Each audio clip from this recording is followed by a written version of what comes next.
everyone. Ian Nicholas and Brendan Tiscornia coming to you live from Waveney's Water Tower Field, where we have a presentation of FCFL football. It's week 4 of this shindig, and it will probably be our last, but hopefully it will be a good game. Brendan, we've got a couple of fantastic teams here. A team that played here just last week in the Greenwich Elite Football Club, represented by players mostly from Brunswick High School, but also players from Greenwich High School and Trumbull High School, or Shelton High School, excuse me. And then we have the Badsons Football Club, which is represented by mostly players from St. Joseph's High School up in Trumbull. Now, I do want to remind everybody that none of these teams are affiliated with the high schools that their players or coaches might work at, might attend. They are private football teams. This is a private football league. And here we are. Greenwich Elite is 0-1 after losing to New Canaan's team last week in a nail-biter, 19-16. Meanwhile, the Badsons Football Club is 2-1. Their first game was also right here on Waveney's Water Tower Field up against New Canaan, and New Canaan won that game as well, 24-14. So these are both teams that have lost to New Canaan. We're in New Canaan, but no New Canaan players here, Brendan. This should be a fantastic game. Yeah, those first 2 games are against New Canaan for each of these teams were very close. It's hard to decipher who's the better team right off the bat. Yeah, it's very interesting because both of these teams gave New Canaan a run for their money. Brunswick much more than the Badsons. It was a 19-16 game, but came down to a QB sneak from Danny Lauder in New Canaan territory, and on 4th and short, they couldn't get it. Their drive ended, and New Canaan just kneeled it out for the final 30 seconds and was able to pull out the win. Meanwhile, the Badsons game, it was a back-and-forth battle, and in the end, Reed Brown and the New Canaan Rams came up on top. But this should be a great game. Coach Joe Dellavecchia, the coach usually for St. Joseph's High School. He's also the coach of his Badsons team. We also want to give a special shout-out to Mr. Dellavecchia's daughter. Before the game, he came up to me and said, "It's my daughter's birthday. Can you give her a shout-out?" And I said, of course. So happy birthday to Mr. Joe Dellavecchia's daughter. I hope you're having a good one. Hopefully your dad's team has a good game here and can give you a little bit of a birthday present with the win here in Waveney. Meanwhile, the head coach for the Greenwich Elite team will be Mr. McGillicuddy, who is currently the offensive coordinator at Brunswick High School, and he's under 30 years old. He's a great offensive mind, and he's going to look to get his team the win here today and get them the first win on this private football season. They only had a week and a half of practice before this game, or before last week's game, I should say. So they came into that New Canaan game underprepared, and they still gave New Canaan a pretty good run for their money. So it will be very interesting to see what an extra week of practice could do for this team there. You think an extra week of practice really makes a difference in the grand scheme of things? I think it does, Ian, because if you think about it, that's almost double the amount of practice they've already had. Mm-hmm. So that first game, you try and get the kinks out, and hopefully they get it together for this game. Hopefully. We should see kickoff in just a few moments. We've seen a bit of a delay. We don't really know what's going on just yet. The game was supposed to kick off at 2 o'clock, and right now 2:19, still waiting for this game to begin. After this, we will see New Canaan play Darien at 5:30 in what could be the last game of the FCFL Senior Division season. And that should be a great one. I'll be calling that game over on DAF Media. Hopefully everyone can tune in for that. But right now, we've got 2 great teams. You know, St. Joe's was a state championship player team last year, Brendan. A lot of those players gone. Now, obviously, this is private league, and they're going to be without Jaden Sheridan this year, but they still got Jack Wallace in the saddle. And when you have a quarterback back for a second year of continuity, it definitely makes things a lot easier when you're looking to build a team. Oh, for sure. You look at a guy like Drew Pine, who was at New Canaan for 4 years. Mm-hmm. He improved every single year behind the helm, especially learning the playbook even more. Yep. Yeah, very rarely do you see a high school starter start for 4 straight years, but also very rarely do you have a high school starter as good as Drew Pine. Jack Wallace, the starter for the Badsons. This will be his 2nd year starting. He used to be a skill player, a defensive back, and now obviously the quarterback of his team. And in his first year at the helm at QB, he was the Gatorade Player of the Year here in Connecticut. A phenomenal athlete, a great dual-threat quarterback here. He's going to go out with the rest of his team, the rest of his captains. He's going to be throwing the Brady Hutchinson all day long. Number 1, look at him to make a big impact in this game. The other captains include cornerback Justin Williams, lineman Ken Martin, number 56, and number 73, left tackle Brian Robertson. Meeting in the middle are Nolan Morris, the linebacker and running back for the Greenwich Elite team, and Jack Wallace, who I've been rambling on about for a little bit. The other captains for Greenwich include number 52, George Hill, number 54, Michael Burton, and number 5, Vincent Cece, who is a Greenwich high schooler, who there are 5 players on this Greenwich Elite team that go to Greenwich High School. Most of his team is made up of players who attend Brunswick and the kickers from Shelton. So they had to go extra far out, Brendan, and recruit the big leg. Yeah, well, both these schools are private. They've been recruiting kids for a very long time now. So it's definitely disappointing that they couldn't see a regular public state season. Yep, well, hopefully they'll get that in the spring, but right now the FCFL Senior Division is the 11-on-11 football format that these kids will get. And coin toss just got completed. Let's see who gets the ball, and let's get this game underway. The 0-1 Greenwich Elite Football team up against the 2-1 Badsons Football Club. And I understand there was some scheduling mishaps. New Canaan was supposed to play the Greenwich Elite team 2 weeks ago, I believe. Yep. There was a coronavirus issue, and that game was moved to last week. And there has been a lot of issues with this for this league, and that's why it'll probably be the league's final weekend. Yeah, well, you know, when you have to put up a league in such a quick amount of time, you're obviously going to run into issues. But parents from all the teams, from the Badsons to the Greenwich parents, I know that they've put in a lot of work to put this team together and to keep this season alive and to get these kids involved in some kind of 11-on-11 football. So we want to just give a shout out to all of the parents who are involved with these kids and making it happen, because it's a shame that they weren't able to get their season in the fall with everything going on. But now here we have a game. Here's the kickoff as the Badsons will get it off first, and it is a boot for a touchback by Cristiano Rosa, a Shelton kid, the junior with a big leg. And Jack Wallace will get his first crack at it in just a few. Unfortunately, we don't have a rolling time clock on our scorebug today, so I will try to do my best to give you guys constant updates on the time. We do have quarters, so that is something. 11:52 left on the clock after that quick kickoff.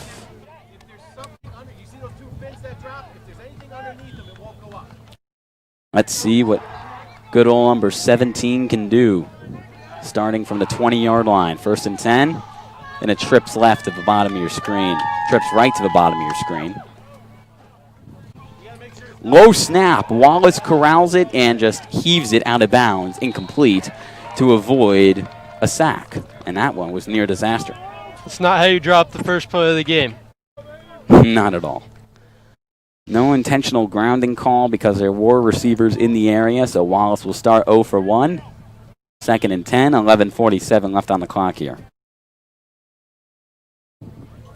Snap came low from number 78, Max Greger. Looking to get it up here this time around. Nickel package for Greenwich Elite. So a quick little screen to Brady Hutchinson, looking for room, and he will not find it. Pickup of maybe 2. A big hit on the play. George Hill. George Hill, as well as Nolan Morris. And that's just gang tackling at its finest. Once he's wrapped up, he's dead in his tracks. Then Hill finished him off. So 3rd and about 7 after the 3-yard catch from Brady Hutchinson. 11:18 left to go in this first quarter. Trips left at the top of the screen. Wallace looks there. He's going for the long ball. He's got Brady Hutchinson in stride. fending off a defender and finally rattled down at the Greenwich Elite 25 on the big play from number 1. He broke through the man coverage, and there's no one up top to take away the throw. Great play by Wallace. All the way from the Badsons 23 to the Greenwich 25. 2 straight catches for Hutchinson, just doing what he does best. And they're going to keep the tempo up here, looking to take Greenwich off guard. Empty backfield. They send the blitz. Wallace over the middle and incomplete as Wallace hits the deck. Pressure came at him, and he couldn't find Hutchinson.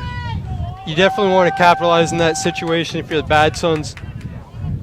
You only got 4 men in coverage and 5 men running routes. You really want to find someone there.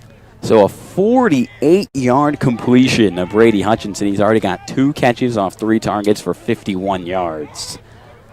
He's going to be a phenomenal player at the college level, and he has been so great for them these last 2 seasons. 10:36 left to go in this first quarter.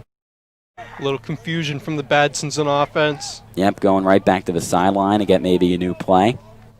Still an empty backfield here on 2nd and 10. Wallace looks right.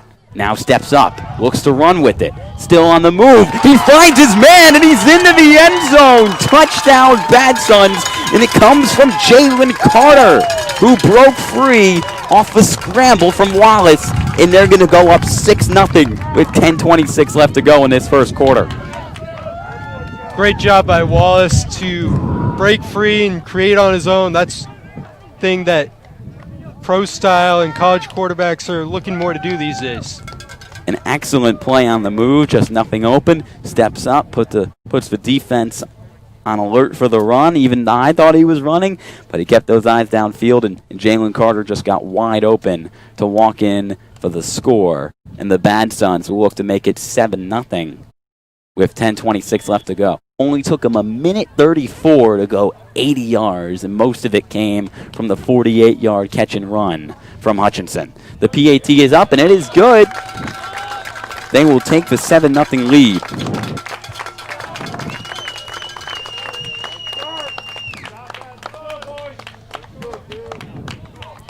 And now Danny Louder, the quarterback for Greenwich Elite, and this team will look to respond very quick. Probably not quicker than 1:34, but they've got the playmakers to make it happen. If the other team scores on you in less than 2 minutes, you definitely want to answer back in some kind of way, or else you could put yourself in a hole early. Well, they're already in a bit of a hole, and it's mostly because of Brady Hutchinson. It was just like that against New Canaan in week 1 of his senior division season. Hutchinson was a beast in that first half. Got a little bit colder in the second half, and it opened up a window for New Canaan to stay in that game. But Hutchinson has been as good as advertised early on. 51 yards for him on that 80-yard drive. And then Jalen Carter finished it off with a 25-yard touchdown off a scramble from Wallace. So here's the kickoff of the Badsons. Just under 10.5 minutes left to go in this first quarter. And it will be fielded inbounds by Johnson. Breaks the tackle, cuts it back, works it up to the 27-yard line on the return from Jalen Johnson, who had an interception last week on New Canaan quarterback Reed Brown and also returned the kick there.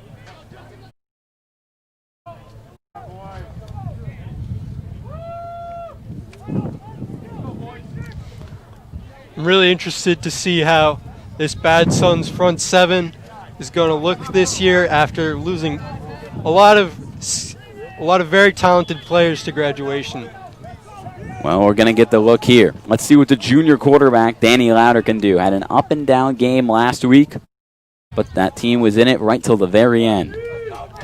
Maybe he looks like he sees some pressure up front. Jack Wallace is going to be playing both ways tonight.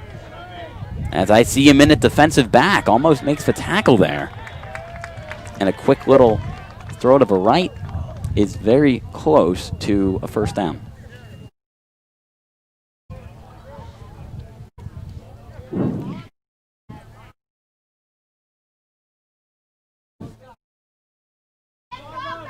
Just over 10 minutes left to go in this first quarter.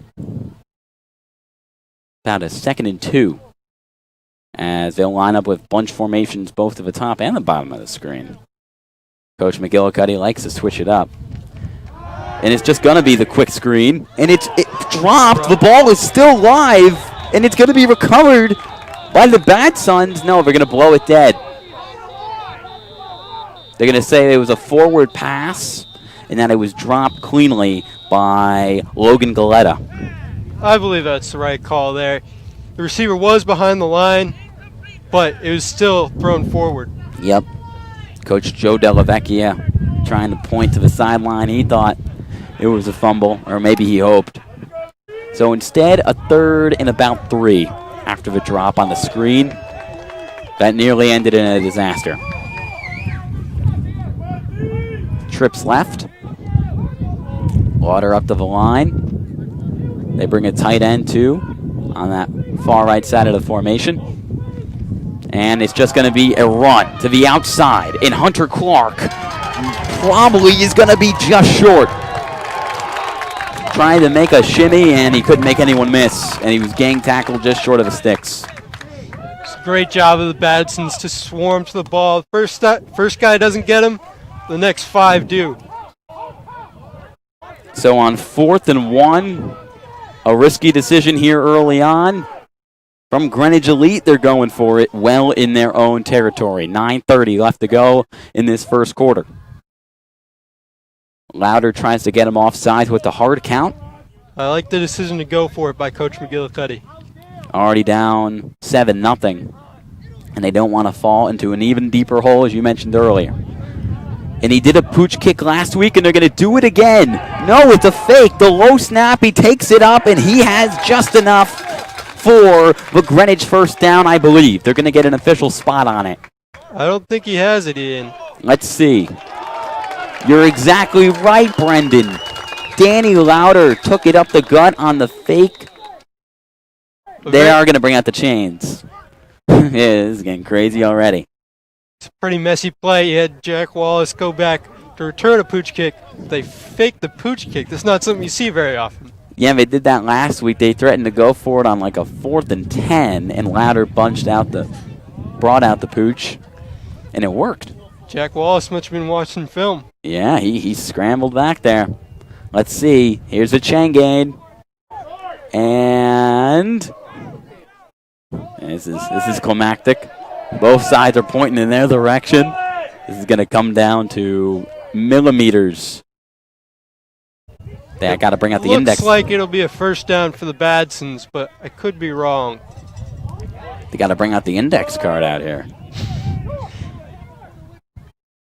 Still waiting. And they will give Greenwich the benefit of the doubt, and they're going to get the first down off the fake punt. So they came out in a normal offensive formation. Then you saw Lauder go back to maybe attempt the pooch. It was a low snap, so who knows if it was a design fake or he just took off with it. Regardless, keeps the drive alive at the 31-yard line, 32-yard line. I said you're looking to score earlier. Now you're really looking to score. You really want to capitalize off those close calls. So 8:49 left to go in this first quarter. Clark motioned out of the backfield. Lauder looks on a quick slant, and it is broken up incomplete in the direction of Reed Signer and broken up by Max Warren for the Badsons, number 5. They overloaded that left side of the field, but the only intention was just that quick little slant. Did do a good job of drawing away the defense, but unfortunately Signer could not hang on. Incomplete, 2nd and 10, 8:39 left to go. Clark's going to take it up the gut, finds the lane, and extends for a little bit of extra yardage near the 45-yard line. Clark's one of those runners that doesn't go backwards a lot. Yeah, I was talking to the guys who played him last week in New Canaan. That's a pickup of 6 from him. They thought he was very good. Didn't have a lot of room to work with, but he just keeps those legs churning, a very physical back. So 3rd and 4. Lauder, hard count doesn't work. Goes to the sideline. where Coach McGillicuddy will give him a new play. Just over 8 minutes left to go in this first quarter. Louder is going to give it up the gut to Clark again, and he is stuffed. Maybe a pickup of one, and it will set up a second straight fourth down. Another fourth down, right around midfield. You're kind of in no man's land. Do you go for it? I don't know. Maybe you bust out the pooch again. I don't know. It looks like they are going to go for it. It's 4th and a long 2 from the 45-yard line. Hard count doesn't work, but they're going to keep the offense on the field with just under 7.5 minutes left to go.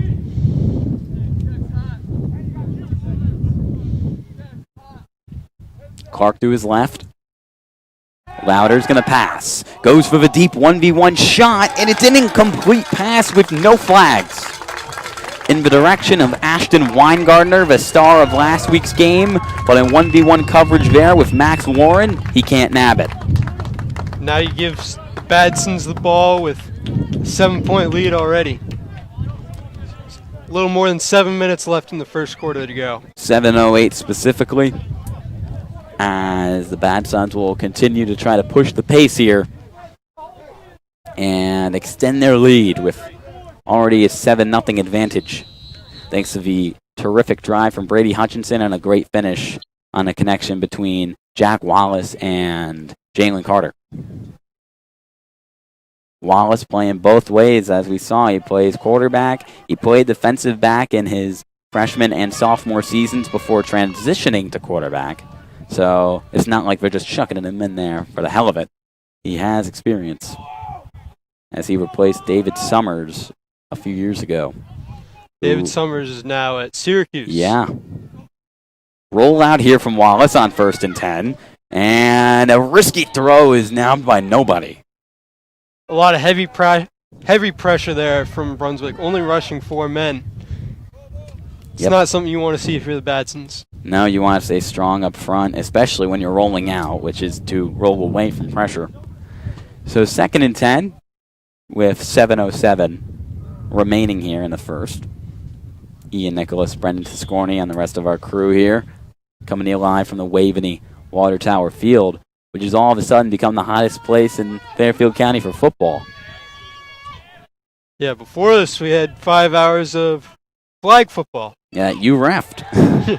2nd and 10. Pressure comes. There's a flag on the play. Deep shot from Wallace, and it will be caught by Jalen Carter. It will be a touchdown, but not if for that flag.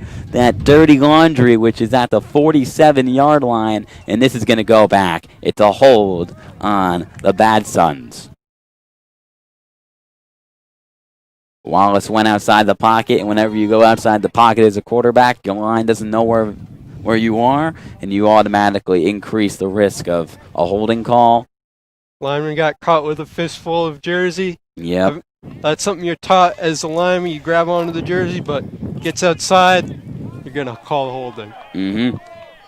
Good call from the refs. So instead of a second touchdown to open this game for Jalen Carter and Jack Wallace, it's going to be second and long. A mile. They have to move up to the Greenwich Elite 35-yard line for a first down. They're currently inside their own 35, inside their own 40. Hutchinson in motion, but it's going to be a reverse run and a pickup of a few for number 34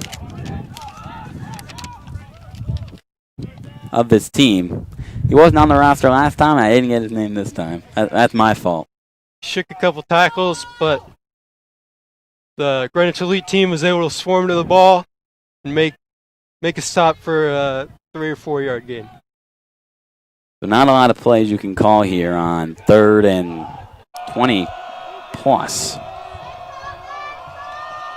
But let's see what the Badsons have left in them. 6:10 left to go in this first quarter. Hutchinson in motion. Wallace rolls. Wallace flings it. He's got Carter open. Did he get the catch in bounds? No. An excellent effort from Carter, backpedaling to adjust to that football, but he couldn't get both feet in. Jalen Carter's been everywhere throughout this game. He had the first touchdown touchdown get called back, and just out of bounds there. Yeah, you only need one catch here in high school, or I guess in private football, but that was a nearly impossible catch as Wallace just put it up there. And it was close, but just a little bit too outside for Carter to get a foot in bounds. So here will be the punt from junior Matt Morrissey. And Greenwich will have a chance to close this gap with 6:07 left to go in this first quarter. Low snap again. Morrissey's going to get it off, though, with no pressure. It takes a Badsons bounce, and it will roll dead right at the 20-yard line. That's where Louder and crew will start up drive number 2. Now, if you're Louder, you're looking to try to capitalize on some big plays. They're not being very aggressive on offense. A lot of screens and handoffs to Clark. Last week, Louder was very aggressive down the field, found a lot of Ashton Weingartner, a lot of Logan Galetta, a lot of Colin Molshine, Thomas Delgado. Those 3 guys were excellent in their win last week. In their loss last week to New Canaan. But Louder was airing it out all over the field. But the Badsons know that, and they have clamped up. He does have the arm talent, too, but let's see if he does. 1st and 10. Louder just dumps it off to Hunter Clark, who picks up the solid gain at 3 or 4 yards. Sets up a 2nd and medium, as we've seen a heavy dosage of number 30 early in this game. And Louder really is a guy who's gotten a lot of accolades only as a junior. An Elite 11 regional 2020 prospect. He was invited to compete in the National Combine and the All-American Bowl. So just a couple of his many accolades as he's traveled the country to show off his talents. 2nd and 6. Louder, far side of the field, and Ashton Weingartner gives it his best effort to corral it with his right hand, and he can't. There's a little bit of contact there, but no call. No call on that 50-50 ball near the sideline. Would have given Greenwich a 1st down to the 35. So a big 3rd down here with 4:47 left to go in this first.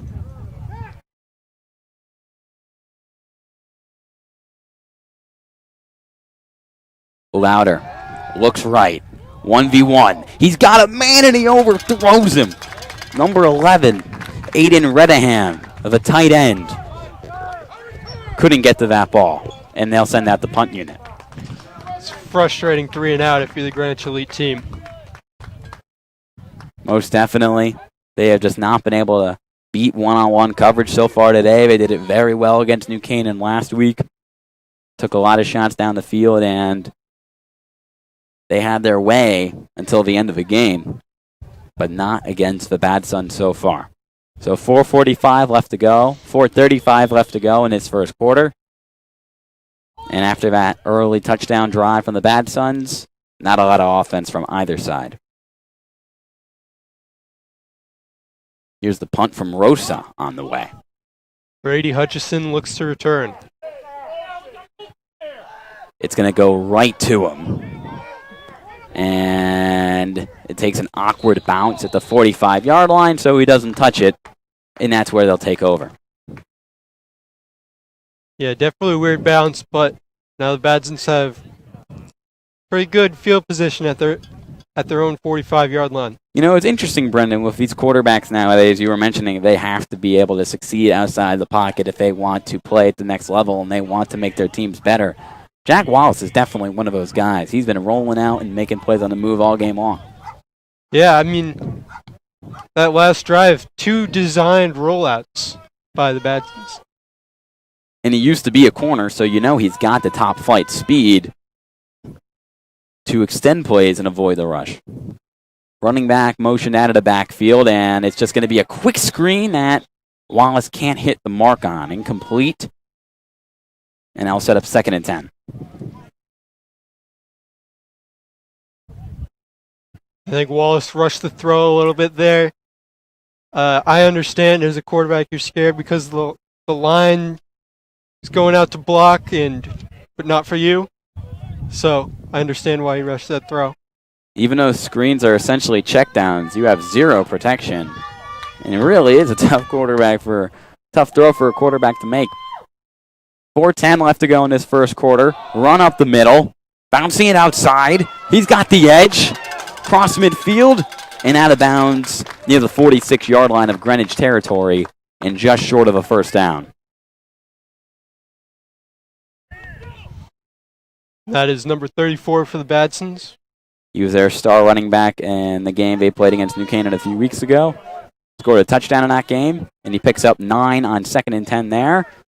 So here's 3rd and 1.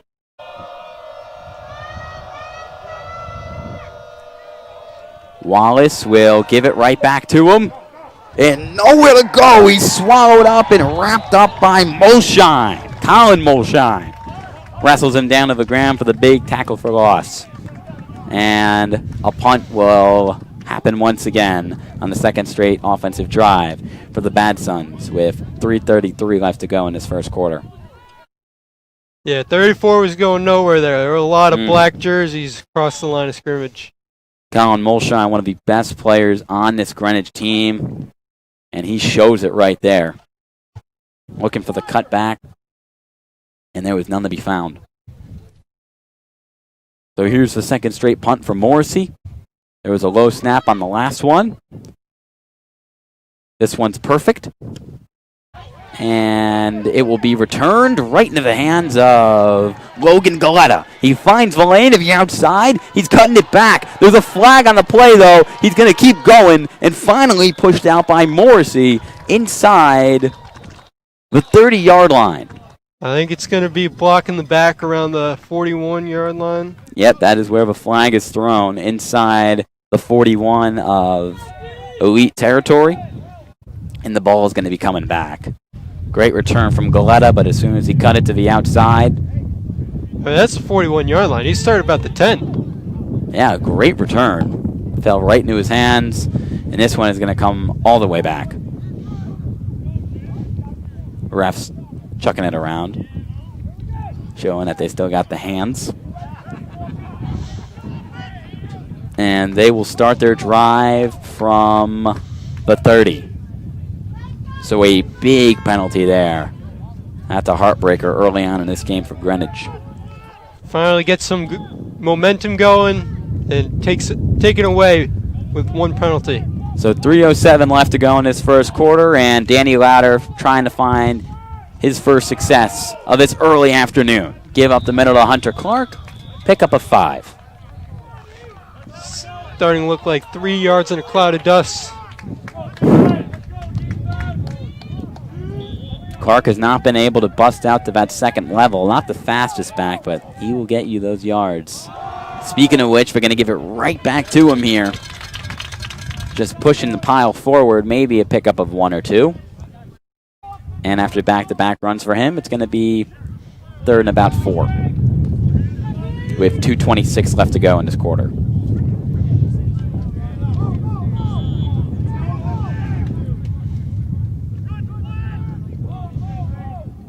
They bring in a couple extra blockers near the line of scrimmage, or maybe a tight end. It is going to be another run to Clark, and again on 3rd down, he cannot get it done. He's going to be very short, but still about a 2.5 yard difference from a first down. Just under 2 minutes left to go in the quarter. And the offense is going to stay out on the field. It looks like they're going to go for it. Past 2 4th downs. They have done hard counts. Hard count doesn't work there. New running back in the game for Greenwich. It's number 18, Chris Gain, who's listed as a quarterback on the roster. So maybe some trickery. I don't know. But this is the first time we've seen a running back not named Hunter Clark in the backfield. They're going to give it to Gain, and he's immediately met. But his second effort might have gotten him the first. Let's see. I think he's short. And he will be. And another turnover on downs for Greenwich. But this time, will the Badsons take advantage is the question. You got the ball inside the opponent's 40-yard line. You're up by 7 with a minute left in the first quarter. Let's see if the Badsons can extend their lead. 7-0. It only took him a minute and a half to go 80 yards down the field and find Jalen Carter for the 25-yard touchdown. Then on their second drive, Jalen Carter would have caught his second touchdown, but a penalty on the Badsons called that one off. And they haven't found any offensive rhythm ever since. A minute 02 left to go in this quarter. Empty backfield look here for Jack Wallace. In the shotgun, steps up, lets it fly. He's got Hutchinson wide open, and he's going to be just short of the touchdown. Ruled down at the 2. An excellent play over the middle from him. Yeah, Greenwich Elite was in cover 2. They had 2 outside receivers run deep routes, and Hutchinson was wide open on the seam. And not the prettiest ball there from Jack Wallace, but hey, if it gets there, it gets there. And under duress, he got it done. So first and goal at the 2. 40 seconds left to go in the first quarter. Wallace will give it up the middle, and the Badsons will be stuffed. A late effort would have given him the touchdown, but the refs ruled him down by contact well before he pushed the pile. And a late flag is thrown. I think some words were exchanged between the 2 teams there. Yep. It looks like it was either Jack Wallace or Brady Hutchinson who might have drawn that personal foul. It's going to go on Wallace, I believe. Unsportsmanlike conduct. And that is a potentially huge penalty. You're a senior captain. You got to be a little bit more mature than that. Well, that is going to push him all the way back to a second and goal from the 16-yard line. Excuse me, a first and goal from the 16-yard line because they'll replay the down.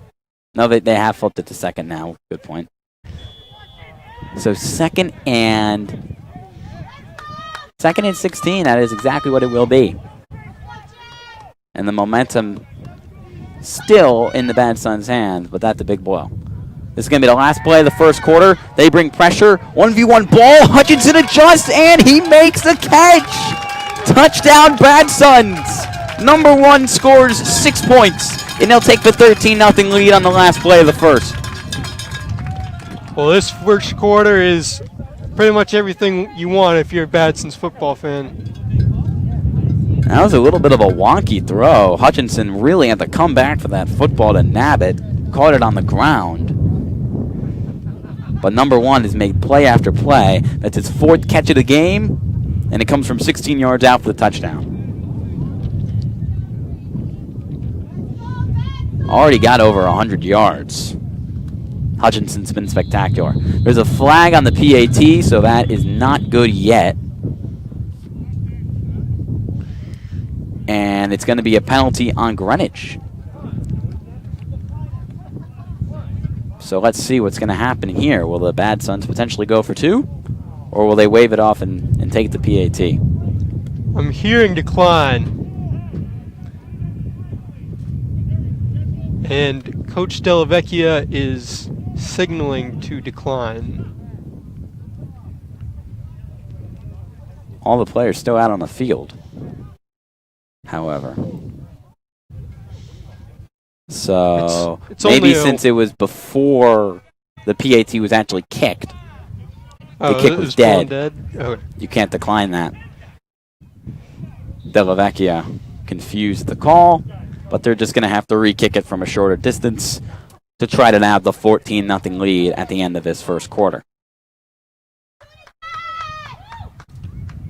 Thing is, it's only a 1-yard penalty because half the distance from the 2. Kick is up. Kick is good.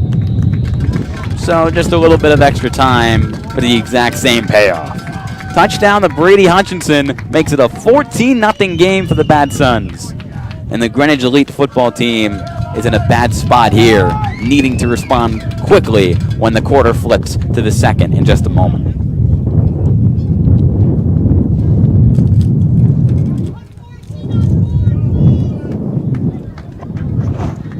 Just want to give a second to thank my crew, Gustavo, our cameraman, Emily Fox, our producer, Austin Platt down in the stands at camera for all doing a fantastic job.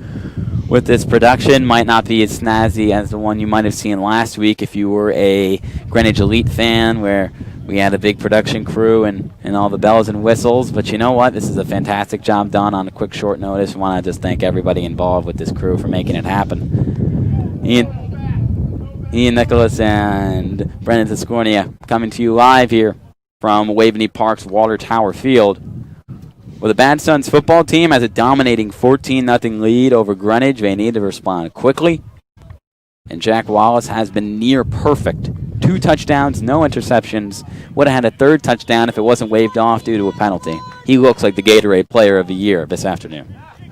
He certainly does, Ian. He's been facing a lot of pressure, too. That second long pass to Hutchinson, he got nailed on that, but he was still able to complete the pass. So it will be Galetta on the return. He busted a big one last time that was called off due to a penalty, and he stopped dead inside their own 25-yard line here. Galetta is dangerous in open space, but wasn't able to get much going on the return there. Had a big game as a receiver last week, too, but none of the Greenwich passing attack, or as I was trying to say, none of the Greenwich pass catchers or the passing attack have come alive yet in this game. Ashton Weingartner's seen a few targets. Galetta's seen maybe one. But this offense has to find its rhythm in a hurry. If you're the Greenwich Elite football team, you certainly want to see more than one first down in the first quarter. Well said, Brendan.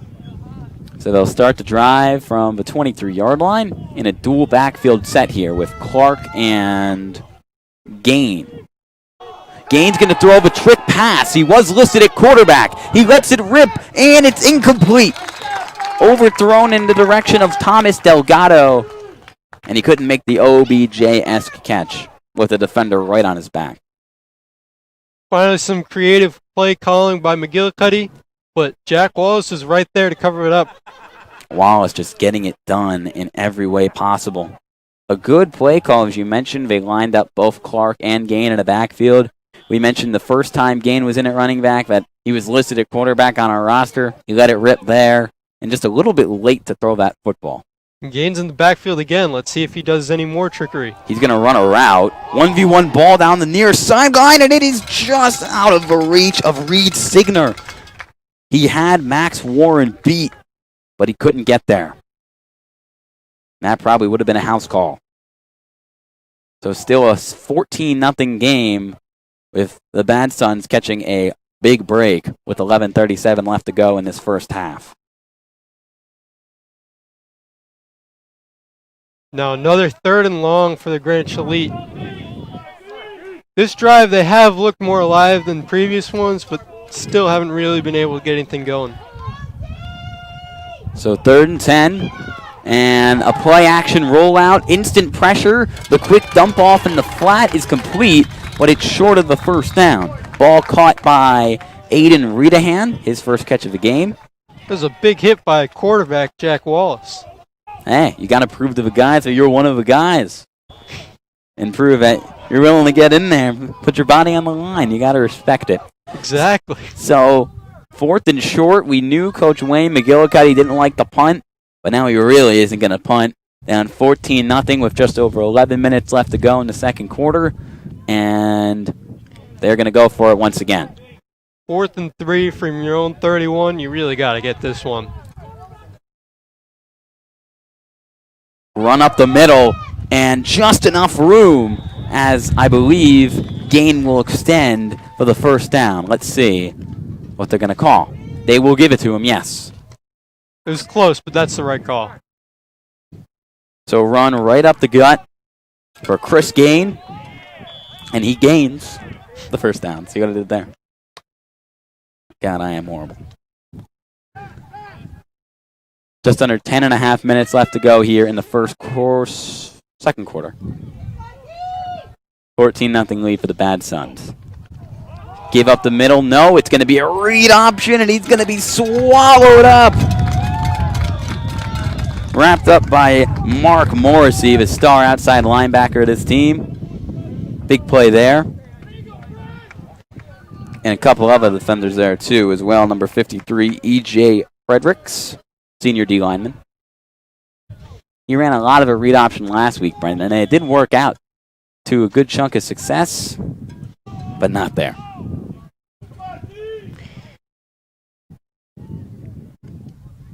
.9:38 and counting left to go in this second quarter. It's second down and still about 10 yards. Louder keeps the eyes downfield and over the middle, an excellent catch in tight coverage by Logan Galetta. Finally, the great arm talent of Danny Louder on display. Hasn't really been able to get anything going, but maybe that spikes his confidence a little bit. Those were a lot of the throws that he made last week over the middle of the field that are very risky, but have worked out very well for this Greenwich team, beating Jack Wallace in 1v1 coverage on that play. So fresh set it down to the 45, the quick screen, and nowhere to go. Big tackle on that play from Captain Justin Williams on the check down to Thomas Delgado. The Badsons have been doing a really good job of gang tackling. Delgado didn't have much of a chance there. So second down, still at the 45-yard line. Need to work it up across midfield to the Badsons 45 for a first. Just over 8.5 minutes left to go in the second quarter. Clark in at running back. Looking left, and the quick pass is caught along the sidelines on the toe tap catch from Reed Signer. Third and medium for the Greenwich Elite team. Interesting position. Do you think you're a little too far to run the ball? But Coach McGillicuddy is willing to go for it on fourth down, as we have seen time and time again throughout this game. They are going to air it out. Down the left sideline and incomplete. No flags. Justin Williams in coverage, and he couldn't hook up with Logan Galetta. There's a little bit of contact there, but receiver didn't stand much of a chance of catching the ball, so that is the correct call by the referees. 4-down territory is everywhere on this field for this Greenwich Elite squad, and with a 4th and 5, they're going to go for it. They're going to go for it at exactly the 50-yard line. It's going to be the pooch kick, though, very high, and this will land with a high bounce inside the 20-yard line near the 18. So there's finally the pooch kick from Danny Louder, and it's going to go for a 32-yard punt. You mentioned it earlier. Be wary of it, and there it is. There it is.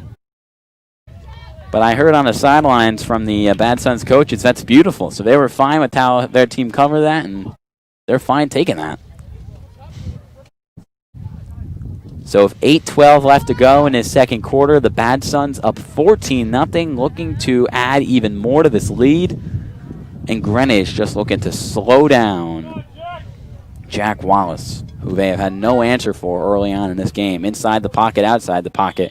Number 17 has gotten it done. The thing with Badson's part, no problem, Brendan. They've had a lot of big play potential, and I really just haven't seen a lot of that from the Greenwich Elite team. 1st and 10. Wallace is going to set up the screen, and it's nearly intercepted. They're not going to count that as a completion. The running back. They will, actually. They will. Bounce off the back of lineman Zachary Yazdzic. Yeah. And then caught by the running back. That's exactly how you draw it up. It took a little while for that screen to develop. It finally did. Did not work out the way they wanted it to at first, but hey, it's a pickup of 8 yards. It's 2nd and 2. Brady Hutchinson in motion.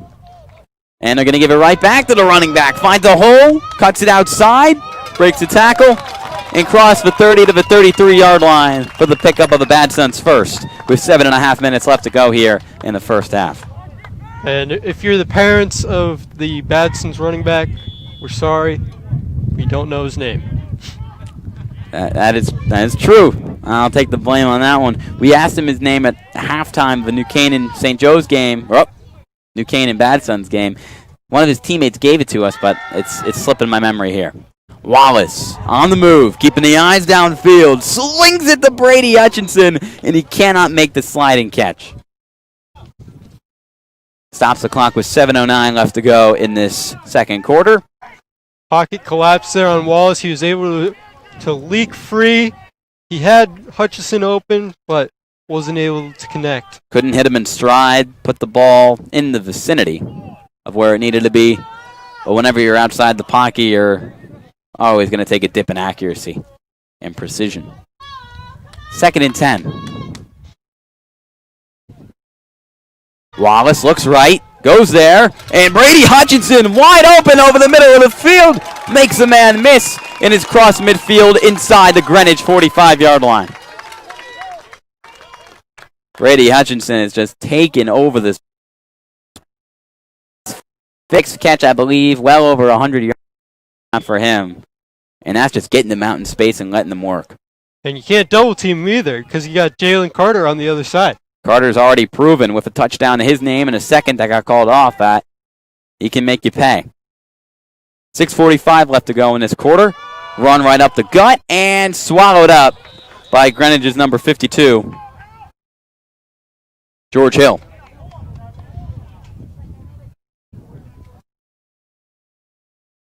.630 exactly left in this first half. And the Badsons just looking to add more to this already big-time lead.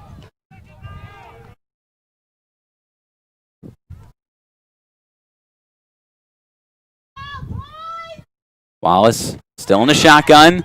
Quick screen to Carter. And he had to dip down low to make that catch. Couldn't get up off the ground. And pickup of nothing. I feel as if Jack Wallace is more comfortable throwing the ball 40 yards than he is on throwing a screen. Yeah, that works for me. That works for the highlight reel. Maybe not for practicality purposes. Thank you.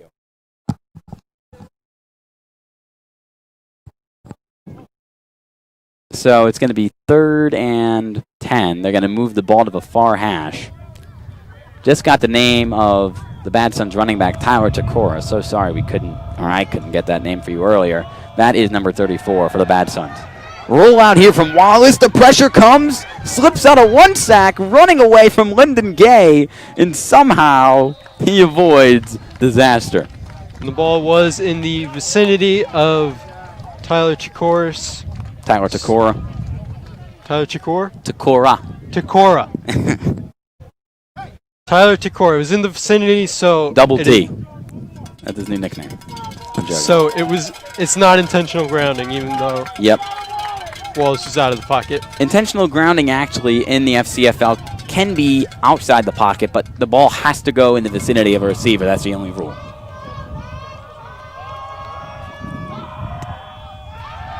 So 4th down, they're going to go forward, unleashing the cannon, and incomplete. Max Warren was there, but in tight coverage, could not make the catch. Broken up by number 20, Lucas Delgado. He was double covered. Was not a bad throw, but you're just looking to make something happen there if you're Jack Wallace. So 5:13 left to go in this second quarter. A big catch and run from Brady Hutchinson was about the only big-time play on that drive for the Badsons. Greenwich Elite stayed stout, and they're going to continue to keep themselves in this game. But, Brendan, they need to put up some points right now, especially down the field passing-wise. They want to get back in this game. Yes, they do, Ian. And they've got 6 men on the line here. But it's going to be blown dead with a penalty before they get the chance. I believe a false start on the offense. And that will be the official call. And that's exactly not how you want to open up this drive with big implications. There's not been a lot going right if you're the Greenwich Elite team. No. This is an offense that only put up 16 points last week against New Canaan, but they moved the ball very well up and down the field.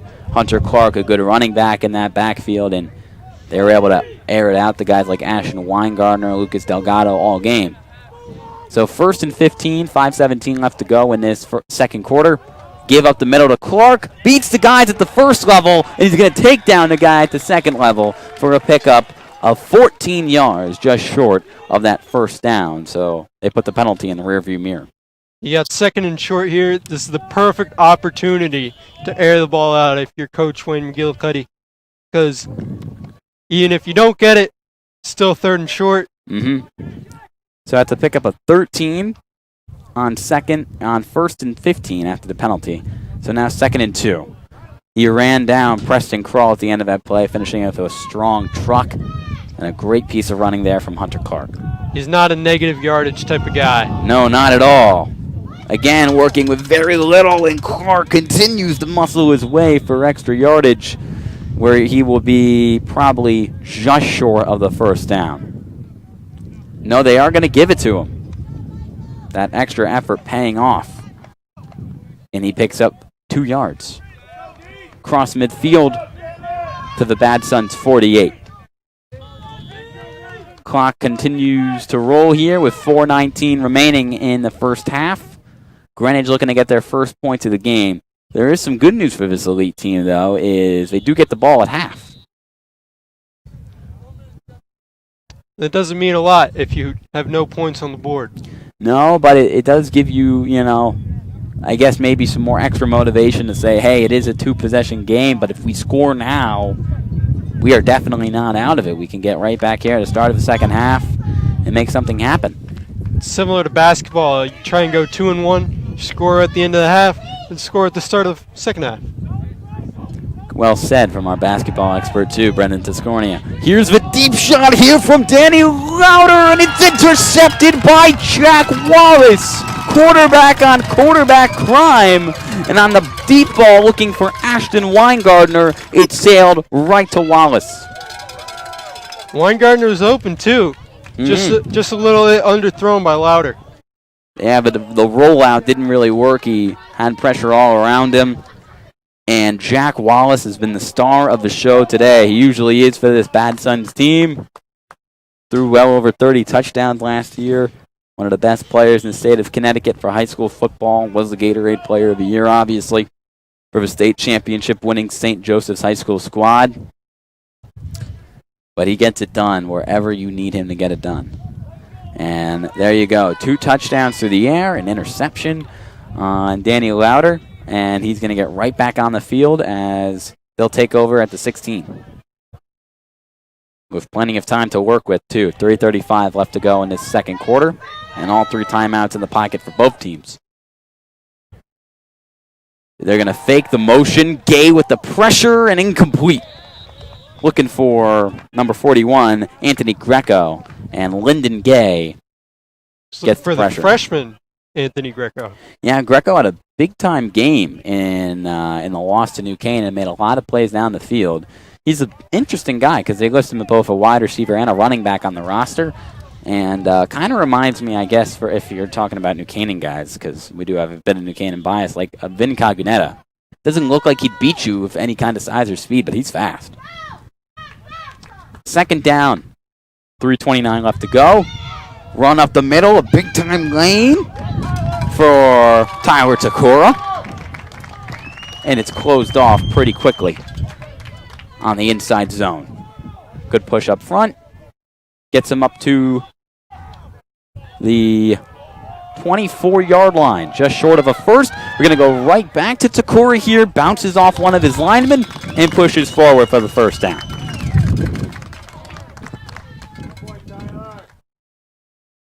And how about these offensive line unit for the Badsons? They've let some pressure go through, but Jack Wallace hasn't been sacked, and Takora's been having a pretty good game. If you can get it done up front, it makes life of the playmakers much easier, and your offense already has something going for them if you can get it done in the trenches. 2:46 left to go in this quarter. Wallace rolls left. Pressure comes from Gay, and he heaves it away. It's not intercepted, even though it was caught out of bounds by number 27, Charlie Johnson.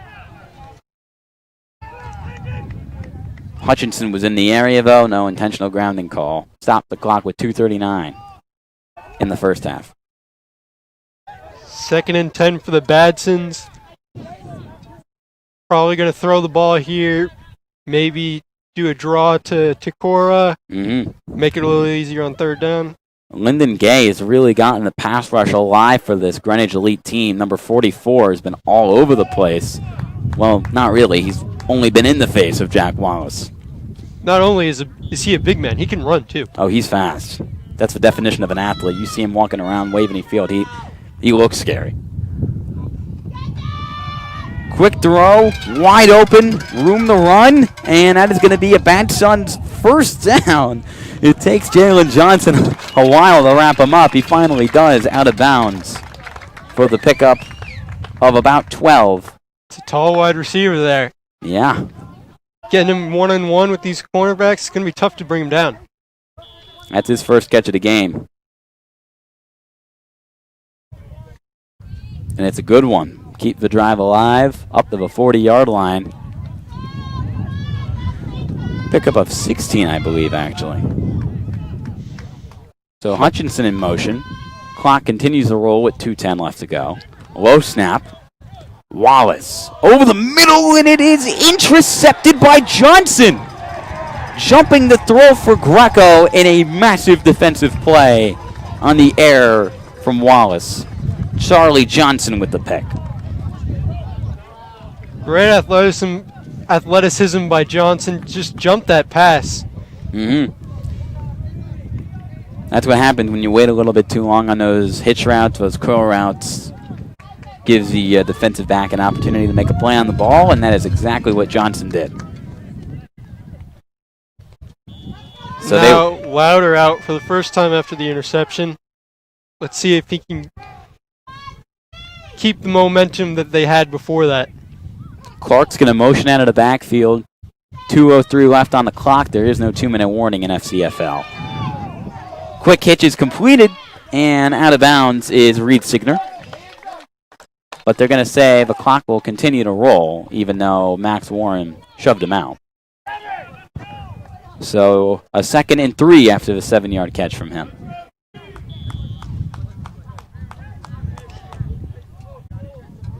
If you can take advantage of the pace if you're the Greenwich Elite team, that can be very advantageous for you. Louder. Far sideline looking for who knows what. He took the big hit on the play from Badsons number 58, Dennis Elrod, who plays both right tackle and defensive end for this team. I believe Louder's looking for Delgado. He just got hit and couldn't reach him. Clock will stop with 1:30. And a huge 3rd and 3 here, as the comeback chances for the Greenwich Elite team really hinge on their ability to move the ball on offense, which has been not so much through this first half. Weingartner in motion. Louder, looking, and intercepted. Never saw the man underneath, and finally wrestled out of bounds. That's a sloppy mistake if you're Danny Louder. The first pick is forgivable, but that was right to number 25. We do not have his number on the roster either, unfortunately. But an excellent play in underneath coverage for the Badsons, and Louder, his 2nd interception in the last 2 drives. Now the Badsons have the ball inside the 40 with a chance to capitalize before the end of the half. 1:22 left to go in the half, as Brendan mentioned. All 3 timeouts, so plenty of time for Jack Wallace to shake off the interception and make some more big plays down the field. Will the Greenwich Elite defense hold strong? They need to. They do get the ball at the half. Wallace steps up. Pressure. Open. Greco makes the leaping catch. No. He takes the big hit at the end of it, and it's incomplete. Broken up by number 38, Jack McCulloch. There are a lot of Greenwich Elite players in the vicinity of the area. Maybe the contact jarred the ball loose. It definitely did. It was a risky throw over the middle. Greco got his hands on it, but then the big hit came in late from Mahalik, and that's all they needed to break that one up.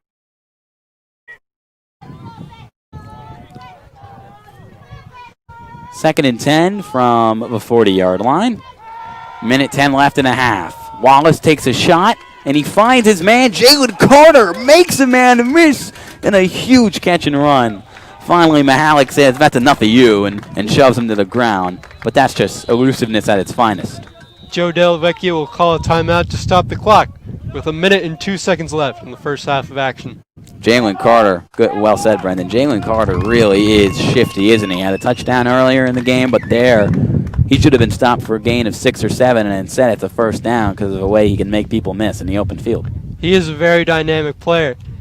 Not only can he catch these short little dump-offs and make a man miss, he can also beat you over the top. He can do it all. Should have had 2 touchdowns in this game. Had 1 called off due to a penalty. I believe that's only his 2nd catch. But he has been impactful whenever the Badsons have gotten the ball in his hands. He only had 1 catch in the game they played against New Canaan about a month ago. But it was a beautiful 40-yard play down the field where they were backed up at their own goal line.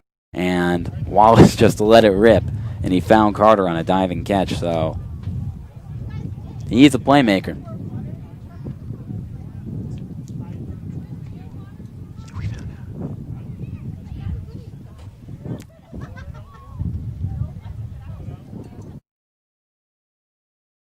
So, first timeout just called by Joe Delavecchia and this Badsons crew with 1 minute and 2 remaining in this quarter. In this half, I should say. It's going to be 1st and 10 after the catch from Jalen Carter. He's only a junior. He'll be a very special player next year for the he'll get Badsons or maybe a for certain St.Joseph's High School, Trumbull. hopefully, yes. And with Brady Hutchinson leaving for college, he's going to have to take that leap.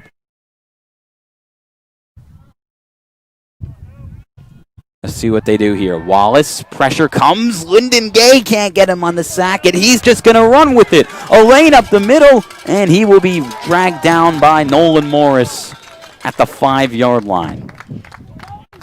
Jack Wallace can run. He has that defensive back speed. And he's got that lineman strength. Lyndon Gay had him dead to rights for the sack, and he shredded him off like he was nothing and picked up the first down on the ground.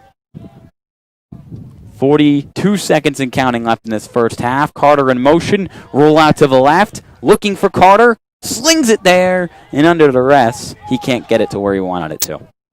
Yeah, it's a difficult throw. If you're Jack Wallace, you're going to your left. You got pressure coming at you. That's really just not an ideal situation. Put Carter in motion. Kind of reminds me of the play the Giants drew up for Deion Lewis on Monday Night Football, where the pass got broken up, but I was just looking for that quick little route in the flat. 22 seconds left in the quarter. 2nd and goal from the 5-yard line. And Badsons have plenty of time with that 22 seconds and 2 timeouts. Trips left. Wallace looks left. And underthrown. Looking for Takora. And it's going to be incomplete. Which probably goes in the Badsons' favor because it wouldn't have gotten them in the end zone. And it stops the clock with 17 seconds left thanks to the drop. Looks like they're going to take one more shot. If they don't get it, they'll kick the field goal. Well, who knows? Maybe they want to potentially make it a 3. Well, it would be a 3-possession game either way with a field goal or a touchdown. But let's see what they decide to do here, and let's see where we are down after this. I think the Badsons kicker thought it was 4th down. He started running out on the field. He got giddy. 3rd and goal.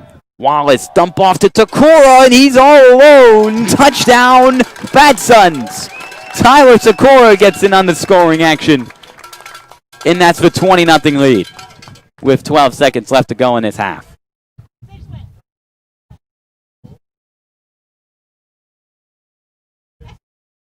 Now it's 20-0, barring the extra point going into halftime. Greenwich Elite will receive to start the second half, but they have not gotten a lot going here in the first. Not at all. And, you know, this is a team that has a lot of different players from a lot of different schools put together pretty quickly, and they're doing the best they can. But up against a powerhouse like St. Joe's, the St. Joe's program and their players, but that kind of pedigree, as we've seen in the past. This year they're the Badsons Football Club, but that's a talent that very few people can beat. It's a talent that made the new Canaan Rams look like a peewee team last year. You know, they can make anyone look bad, no matter the talent you might have. They're one of those schools that'll always be good. Yeah, with Joe Delavecchia at the helm, with the way that he can turn guys like Jack Wallace into stars, playing defensive back 1 year, quarterback the next. This is going to be one of the greatest programs in the state for years to come. But it's been very interesting to see what Brunswick, or really what these Brunswick kids who, you know, they go to Brunswick High School and they usually would play in the NEPSAC in the private league division. It's very interesting to see what they've been able to do against, you know, teams that would be playing in the FCAC right now. And Brunswick is not slouches in the NEPSAC. They are a very competitive team. Very competitive team. Heard a lot of great things about them. A lot of their guys are phenomenal lacrosse players. I mean, you're looking here, if you're a fan of professional lacrosse, half these guys are probably going to be professional lacrosse players. I mean, you got guys committed to Duke. You got guys committed to Michigan. You've got some stars athletes on this field. And, you know, they've had their moments today, especially on the defensive side of the ball. But Danny Lauder and his offense just haven't been able to find their rhythm. Kickoff will sail out of bounds, and that's going to be a flag. So that will give Lauder and company 7 seconds from their own 40-yard line to see if they can make something happen. Maybe 1 or 2 shots down the field if they elect to take that risk. Some coaches would take a knee, but from what I've seen from McGillicuddy being aggressive on 4th downs, I expect him to take a shot here. I would almost guarantee it. But we're not old enough to bet. So, if I were a gambling man. You were a gambling man, one of your favorite sayings. Then I would say, let's see what Coach Wayne McGillicuddy has here. They're actually going to redo the kick. Redo it? I don't know why. It was out of bounds, and usually a kickoff out of bounds would mean the receiving team would automatically start from the 40. But instead, they're just going to redo it from the 35-yard line. I mean, some of these rules for this FCFL are different from the rules that we're used to, so this might be one of them. Maybe so. Still 7 seconds left to go in a half. Badsons up 21-0. And they'll kick it off here after the Tyler Takora touchdown. This one inbounds, fielded by William O'Connor. And O'Connor works it up to the 40. You got 2 seconds left. And as I said, Ian, if I were a gambling man, I would assume that Greenwich Elite is going to take a shot down the field here. Plenty of time left in this ball game for Greenwich to make a comeback. With DAF Media on Monday, I was covering probably the greatest sophomore football game of all time, where the new Canaan football team, the FCFL sophomore team, matched up with Darien. They were down 35-12, and they ended up winning 38-35. That was a 23-point hole in the second half. This is a 21-point hole in the first half. Football's an amazing sport, and things can switch in a hurry. And with a team as talented as the Greenwich Elite one is, Danny Lauder has the arm strength to throw it back, but Badsons are in a prevent defense. And Lauder's just going to run with it, seeing nothing down the field. He takes the late hit. And that's going to be your first half of action here. There's an injury on the field, unfortunately, and that's definitely something you do not want to see. It's going to be on a Badsons defender who's being looked at. And we wish him nothing but the best, but we are going to wrap it up. I hope maybe we can get a name on him. Looks like it might be number 56. Ken Martin, the right guard.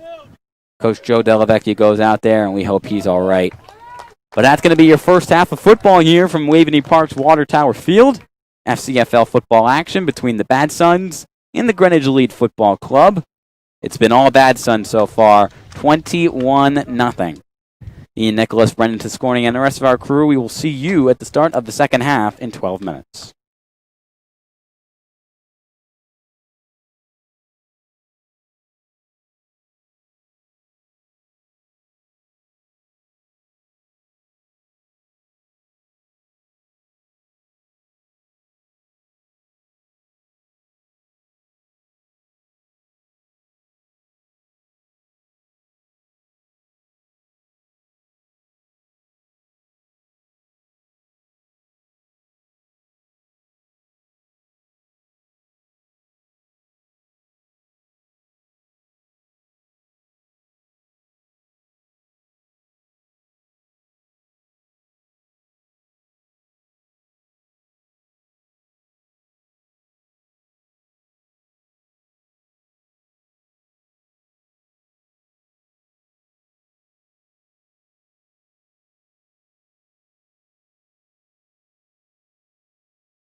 Coming to you live once again here from Waveney Park's Water Tower Field. Ian Nicholas joined by Brendan Tiscornia and the rest of my FCFL crew for this matchup between the Badsons Football Club and Greenwich Elite Football. It has been all Badsons through one half here, 21-0. We've seen touchdowns from Jalen Carter, Brady Hutchinson, and Tyler Takora, the latest man to get into the end zone for them.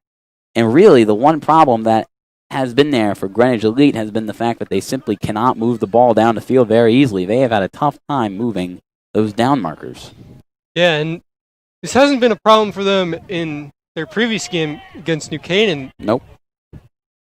It's just this Badson's defense has been suffocating. It has been fantastic.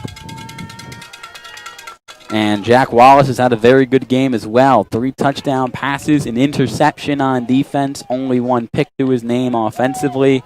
He's had an excellent effort finding all the guys that he can, a lot of different targets that he is getting involved for this Badsons team, especially Brady Hutchinson, of course. Got Galetta and Johnson back deep for the Greenwich Elite team. So here's the boot. And will be fielded by Galetta. Here's the run back. And wrapped up. Not even, an extra push is going to get him near the 25-yard line. So a solid effort there from Galetta. And I do want to give you an injury update. At the end of that first half, right guard Ken Martin was injured and on the ground. He left with a wrist injury. Nothing, it seems to be too major. Not sure if he'll be back on the field here this afternoon, but he did walk off the field under his own power, holding that right wrist. We wish him nothing but the best. Martin is currently in a sling. We wish him a speedy recovery. So here we go. Louder, far sideline. Quick screen to Ashton Weingardner. And the explosive playmaker works it up near the first down marker for a pickup of 9.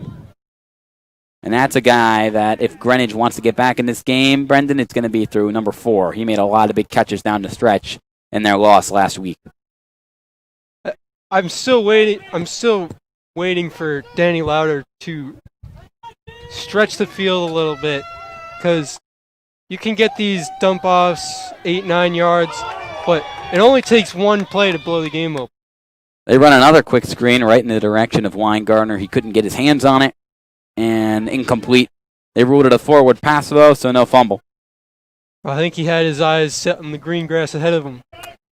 Yeah, I feel like I said it every game. You got to catch it before you run. But these explosive playmakers, all they want to do is prove what they can do after the catch. Stops the clock here with 11:16 left to go in the third quarter. And another third down. They have not been able to get those big plays on first and second down, and they always seem to find themselves in tough third and fourth spots. Give up the middle to Hunter Clark, and he will churn forward near the 40-yard line for a Greenwich Elite first down. Like we've said all game long, that's a grown man running the football. You don't want to be on the other end of that. Clark's been about the only consistent force for this Elite offense. He has been churning in yardage from the start of this game. They're going to give it right up the middle to him again, and he cannot elude a tackle. Wrapped up after a pickup of 2, and will set up 2nd and 8. He's an old school 3 yards in a cloud of dust football player. He's like one of those old school fullbacks like Jim Taylor or Paul Horning. Not going to bust the game open, but he's going to get you yards every play. You don't need to be Saquon Barkley to be good. You just need to get yardage when you're called upon. Speaking of being called upon, he took a low hit there from Jack Wallace, held onto the football, and worked it up right near the 50 for a pickup of about 7. So 3rd and 1, maybe more like 3rd and 2 at the 48-yard line.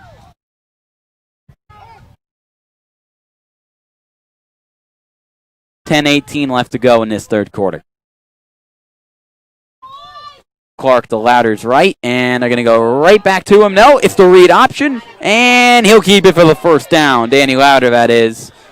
Oh, and a little bit of a late push between Louder and Jack Wallace. Jack Wallace. The quarterback-on-quarterback controversy continues.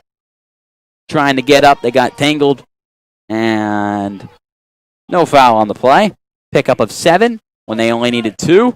And they're at the Badsons' 45-yard line. Good start to this drive on the ground for them, Brendan. Yeah, they haven't put the ball in the air once on the screen on the first play. And other than that, they've just been ground and pound. Danny Lauder has thrown, I believe, a pair of interceptions, so they want to try to put a little bit of pressure off of him. 9:33 left to go in this third quarter. Play action, pressure, slings it, incomplete. Lauder took a shot there from E.J. Fredericks. Looking in the direction on the pass to Thomas Delgado, there were 2 men trailing him, and the pass couldn't get there. As you mentioned, he got drilled. They've been trying to get him outside the pocket all day long, but great work on the contain from the Badsons so far today. He has been under constant duress when outside the tackle box. He tried to fool him on the play action after a lot of runs in a row, but Badsons were not fooled in the slightest. So second down, quick screen to Weingartner, makes the high catch, and an extra effort gives him a yard. There is a late flag thrown now. So let's see who this will go on. I can't see it as anything other than holding, but let's see what they have to say. It is going to be a hold. Oh, and it is going to go on Greenwich Elite. So instead of a 3rd and 9, it will be a 2nd and forever. Backed up to the 45-yard line. It's going to be 2nd and 20, and that is a drive killer. Yeah, as soon as this Greenwich Elite team gets a little momentum going, it's just the little mistakes that kill them. Trips left to the far side. Clark in at Lauder's left on his 2nd and forever. Lauder looking to the left, over the middle, and a risky pass. Incomplete. Looking for Logan Galetta. There was some mustard on that pass, let me tell you. He likes to take those risks over the middle of the field, and he's certainly got the arm to fit it into those tight windows. Not there, though. So 3rd and 20. And Brendan, do you consider this 4-down territory in a sense? Do you think that they are aiming to get all 20 of the yards on this play, or do you feel like it's more like they have 2 chances to get 20 yards? I mean, from what we've seen so far, Greenwich Elite has punted once, I believe. That was a pooch kick. But if it's 4th and 20, they're not. I do not see a world in which they go for it on 4th and 20. Quick pass to Signer will pick up 8, and it's 4th and 12. That play certainly didn't look like it was designed to go 20 yards. So on 4th and 12, at the Badsons' 47-yard line, they're going to go for it. And all of a sudden, the punt units come out, and the Badsons have to get their punt unit out there. We're going to keep the personnel that they have, and they're just going to backpedal back Jack Wallace, to return. So here's the punt from Rosa, if it isn't a fake. High snap, corralled, almost punt gets off. Blocked by number 19. Justin Williams. And the punt will roll dead at the 15-yard line. So 32-yard punt from Rosa. And that is how the opening drive of the second half will end for Greenwich Elite. Another slow-moving drive. It took off 3 minutes, 13 seconds. A lot of running, but again, not a lot of success through the air for Denny Lauder. And it'll just give Jack Wallace another opportunity to potentially increase the lead here for the Badsons. On the other side of the coin, Jack Wallace has thrown for 3 touchdowns and 1 interception in the first half. Near flawless through the air. Jack Wallace has looked like Jack Wallace. He's hooking up with Brady Hutchinson down the field. He's getting Jalen Carter involved. Tyler Takora out of the backfield with that last touchdown. Even freshman Anthony Greco. Yep. Here's Hutchinson in motion. Wallace looks to the right, and it's just a quick screen to Hutchinson. He runs into his own lineman. He had a lot of room to run. Instead, he met his own teammate, Zachary Yazdik, the senior. Like the butt fumble of screen passes, I guess. No fumble, but It's still a positive gain. It's not that bad. no, not at all. At 2nd and 5 after the quick grab from number 1, Brady Hutchinson. But it could have been a lot more. Just over 8 minutes left to go here in It's an quarter number interesting 3. play call because you have lineman going one way and Hutchinson going the other. 2nd and 5. Wallace to the left. Avoids the sack. Keeps the eyes downfield. Lets it fly for Brady Hutchinson. And he cannot make the catch. It was slightly underthrown, and that gave the opportunity for Charlie Johnson, who already has a pick on this game, to come in and break it up. It's difficult throw on the move. Now it'll be 3rd and medium for the Badsons. 3rd and 5 on the horizon. Jack Wallace knew where to go with that football. Hutchinson wide open in one-on-one coverage down the field, but not as accurate as he wanted it to be. Well, like I said earlier, those 2nd and shorts are a great opportunity to open up the playbook and stretch the field. Badson's not able to execute on that one. Stops the clock with 7:53 left to go in his 3rd quarter. Need to work it up to the 25-yard line to keep the drive alive. Wallace fumbles the snap, finally gets a grip on it, and he will just chuck it out of bounds. No intentional grounding called. In the vicinity of Maxwell Warren. They're going to say Max Warren was in the area. That's the implication. So a 3 and out after the punt from the Greenwich Elite. And it keeps the door open.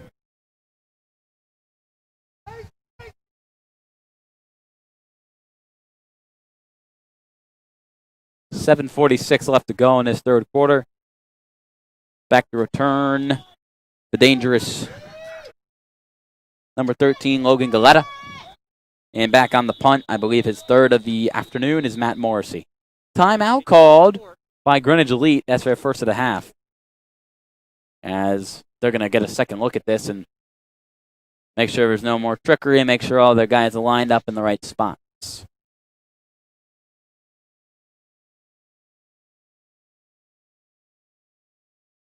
And I see on the sideline that the Badsons are working a second quarterback, number 10, Will Singwald.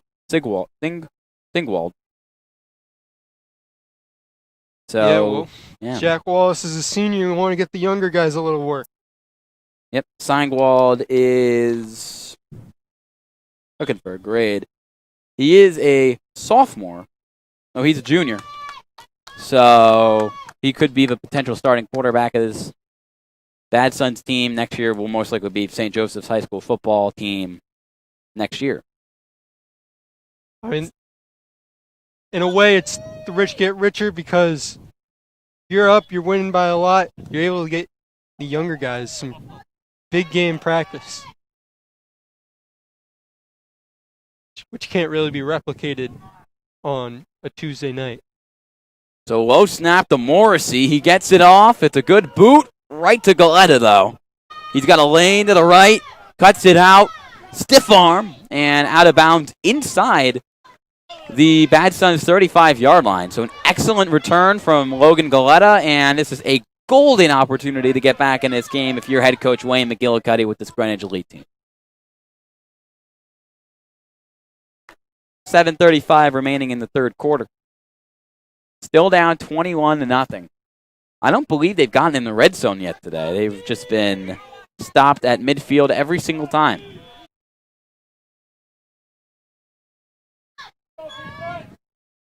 Put the tight end in motion.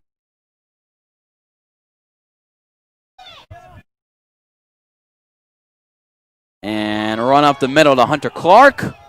Breaks some arm tackles. And inside the 30 to the 27, 28-yard line. Finally wrapped up by Preston Crawl. After a pickup of 7 or 8. What's nice is when you have a ground and pound running back like Hunter Clark, you don't have to line up in goal line if you're going to hammer the ball right up the middle. Mm-hmm. He can take on a lot of tacklers by himself. He is the force.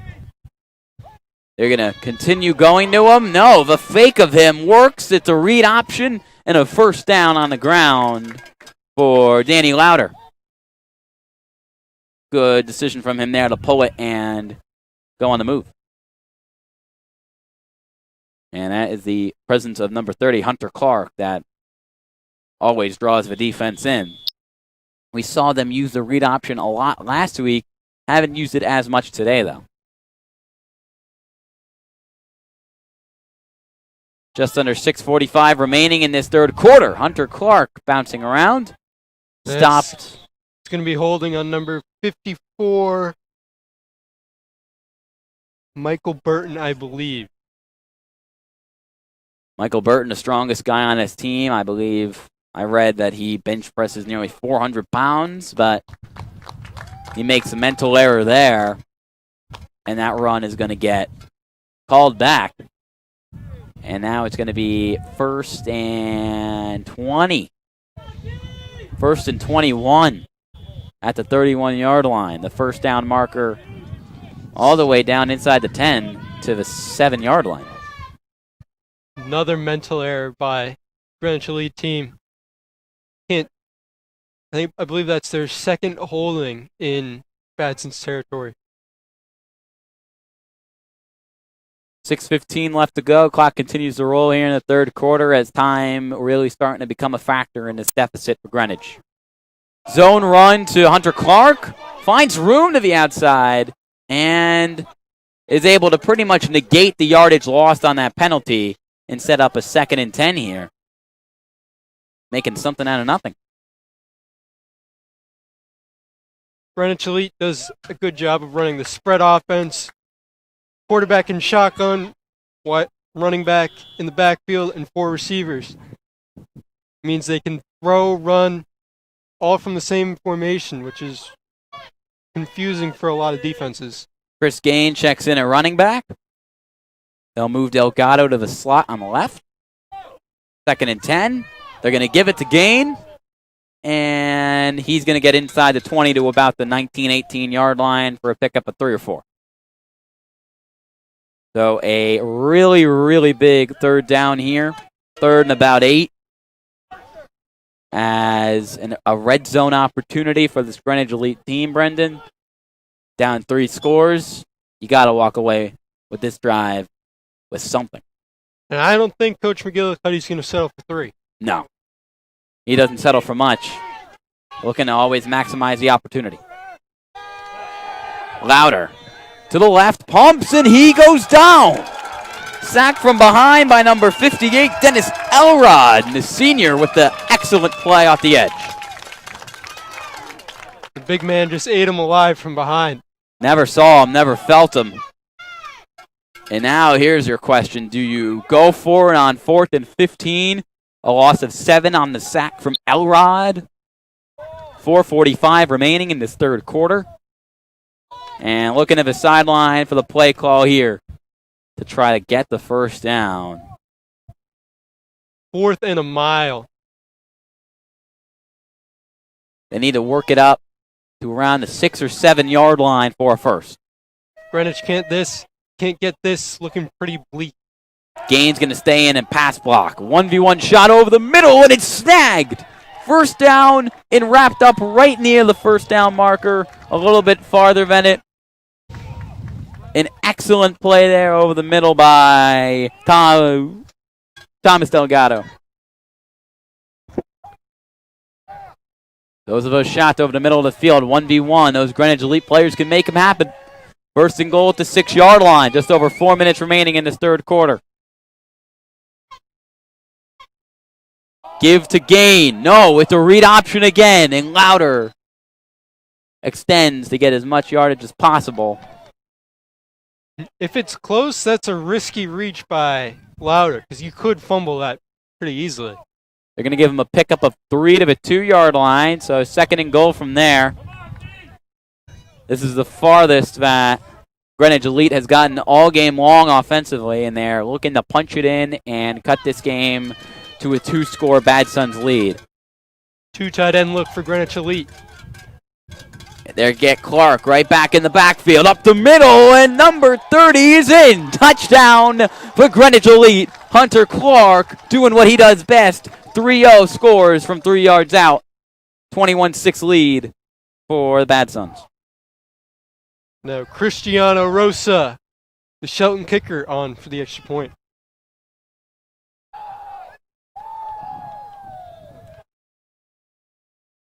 And finally, some signs of life from this Greenwich Elite team. Been quiet all game long.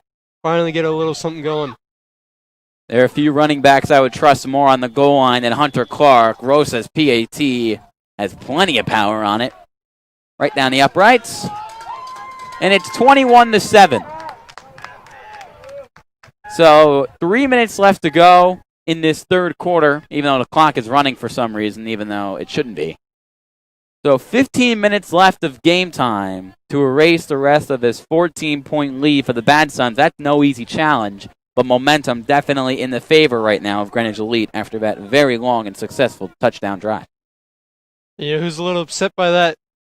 Will Sinjwald. He thought he might be getting in. Well, instead it's Hunter Clark.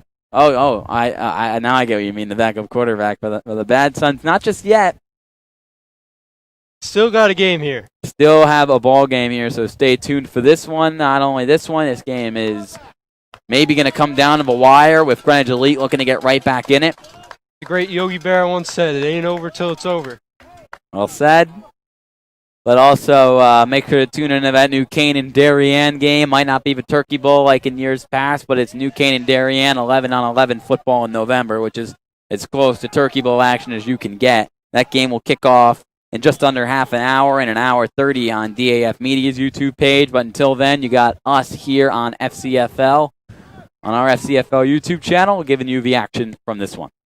Here's the boot from Rosa. It will be fielded by Justin Williams at the 5-yard line. Williams looking for room left. He's got the edge. Jalen Johnson's there. And finally wrapped up by Nolan Morris. But a big-time return of just about 30 yards for Justin Williams. Good way to kick it off here, the Badson.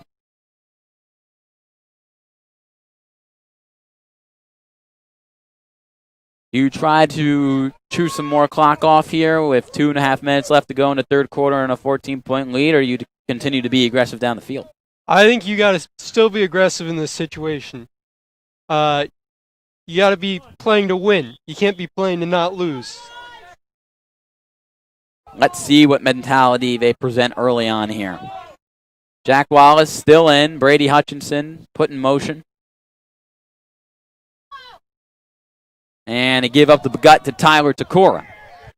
And he stood up for a gain of about 2 or 3 up across the 35 to the 37. He scored the last touchdown for them on a 5-yard swing pass out of the backfield on the goal line. He scored a couple touchdowns this season. He's been a great player for him.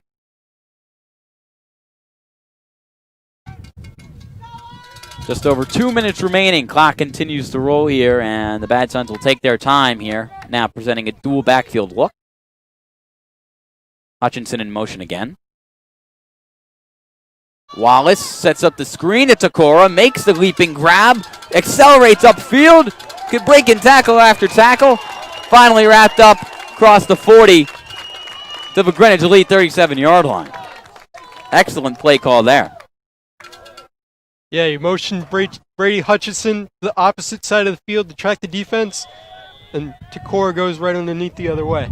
Number 1 draws so much attention that they forgot about 34. And he makes the big-time play on the screen. The St.Joseph, pardon. No problem. This Badson's team has a lot of weapons on offense. And they're willing to use all of them. Another give to Takora. Over the middle now. And he's wrestled down at the 44. Excuse me, the 42.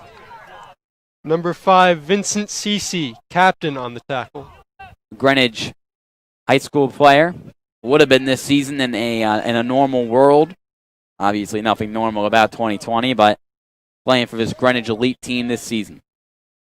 And as we approach the fourth quarter, we got a 2nd and medium for the Badsons. Got the whole playbook available for you here. 47 seconds and counting left to go in this third quarter on this 2nd and about 6. Wallace right back to Takora. And he's met right at the line of scrimmage, lucky if he'll get a yard. And set up a 3rd and about 4. About 30 seconds left. Would not be surprised if they just ran it down to the 4th quarter. Don't really know what the play clock is here in the FCFL. Well, I know in the FCAC it is 40, but could be different here. It looks like they're taking their time, looking at their armbands. Only 5 seconds left in the quarter. Empty backfield. Wallace won't snap it. And that is the end of your 3rd quarter. So, Greenwich Elite was able to cut into the lead with a Hunter Clark 3-yard touchdown. But driving here, the Badsons still have a 14-point lead and are looking to put this game away as we enter the 4th quarter. This drive so far has been all Tyler Tiscornia. He had 3 rushes, and the big screen reception for about 20 yards. Tiscornia, he just gets it done. Nothing flashy, but he makes you miss. He can break tackles, good contact balance, and they trust him in between the tackles and outside the tackles on the ground. Just a good player overall. And this offense continues to hum, refining its momentum on its latest drive. Greenwich Elite was able to do a lot of good work on that last drive offensively, but you got to think they're going to have to move at a faster pace and pass the ball more down the field with just 12 minutes less in regulation if they want to give themselves a real chance of cutting into this lead even more. Yeah, if you're crunched for time, you can't really be handing it off every play to Hunter Clark like they have been doing. Mm-hmm. We've seen them try to get Ashton Weingartner involved on the quick screens, but he was excellent all over the field last week. A big catch in the red zone from Thomas Delgado was able to move the chains and get them set up on the goal line. But how will Danny Lauder play when he gets back on the field? That's not the biggest concern right now for Greenwich Elite. The biggest concern is stopping number 17, Jack Wallace, and his Badsons crew. 5 wide set for Wallace. Looks like they're not going to run the clock down just yet. 3rd and 4 from the Greenwich Elite 40. Wallace looks to take it on the QB Fowler. Nearly got decked for a big loss. Makes the man miss and picks up about 2 or 3. Close to the first, but there is a flag on the play. Yep, it's all the way back behind the line of scrimmage near the 46. Let's see if this one's going back. Behind the line, I would expect to be holding. Mm-hmm. Still waiting for the official call. 11:49 remain in this 4th quarter. And it might be an illegal use of the hands or a face mask.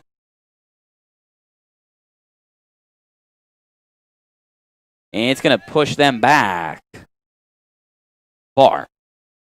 Probably a face mask, to be honest. So now, if you're the Badsons, you might expect just a draw to Tiscornia or maybe a slip screen, but you don't want to take a high-risk play on a 3rd and long when you're up by 14 in the 4th quarter.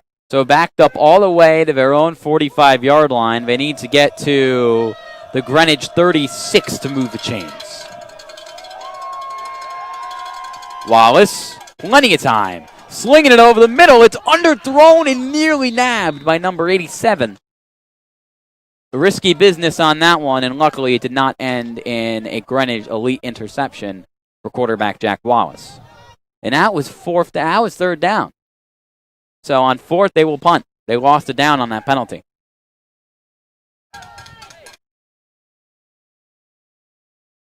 Logan Galetta back to return. He's shown that he is dangerous back there. Not someone you typically look to kick to. Well, they have no choice here on 4th and way too long to go for it. So it's Matt Morrissey back on again for his 4th time tonight. High punt. It will bounce, and it will take a very nice Badsons bounce inside the 20. It will probably be spotted somewhere near the 18-yard line. At this point, if you're Greenwich Elite, you still have enough time to run the ball, but once we get down 5-6 minutes left, read option's not the option. Good play on words. I'll give you that, Brendan. Ian Nicholas, Brendan Tiscornia, and the rest of our FCFL crew here. Week 4 of this action. This is probably going to be the last game for these teams in 11-on-11 football, as the state of Connecticut has said that they will no longer allow the playing of 11-on-11 to happen after this weekend. But a great opportunity created by this league to get these kids some full contact football action. Speaking of action, a low snap nearly caused a turnover there. Ball on the ground, and the Badsons swarmed right to Danny Louder. Yeah, Danny Louder right at his feet, tried to pick it up, had some trouble with it, and looks like an injury on the field for the Badsons.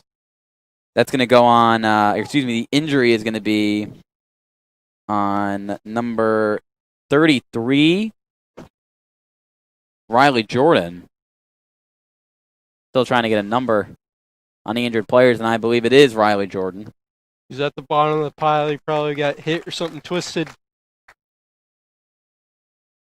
Yeah, he's jogging off the sideline, so looks like he's okay. Maybe it might be that right arm.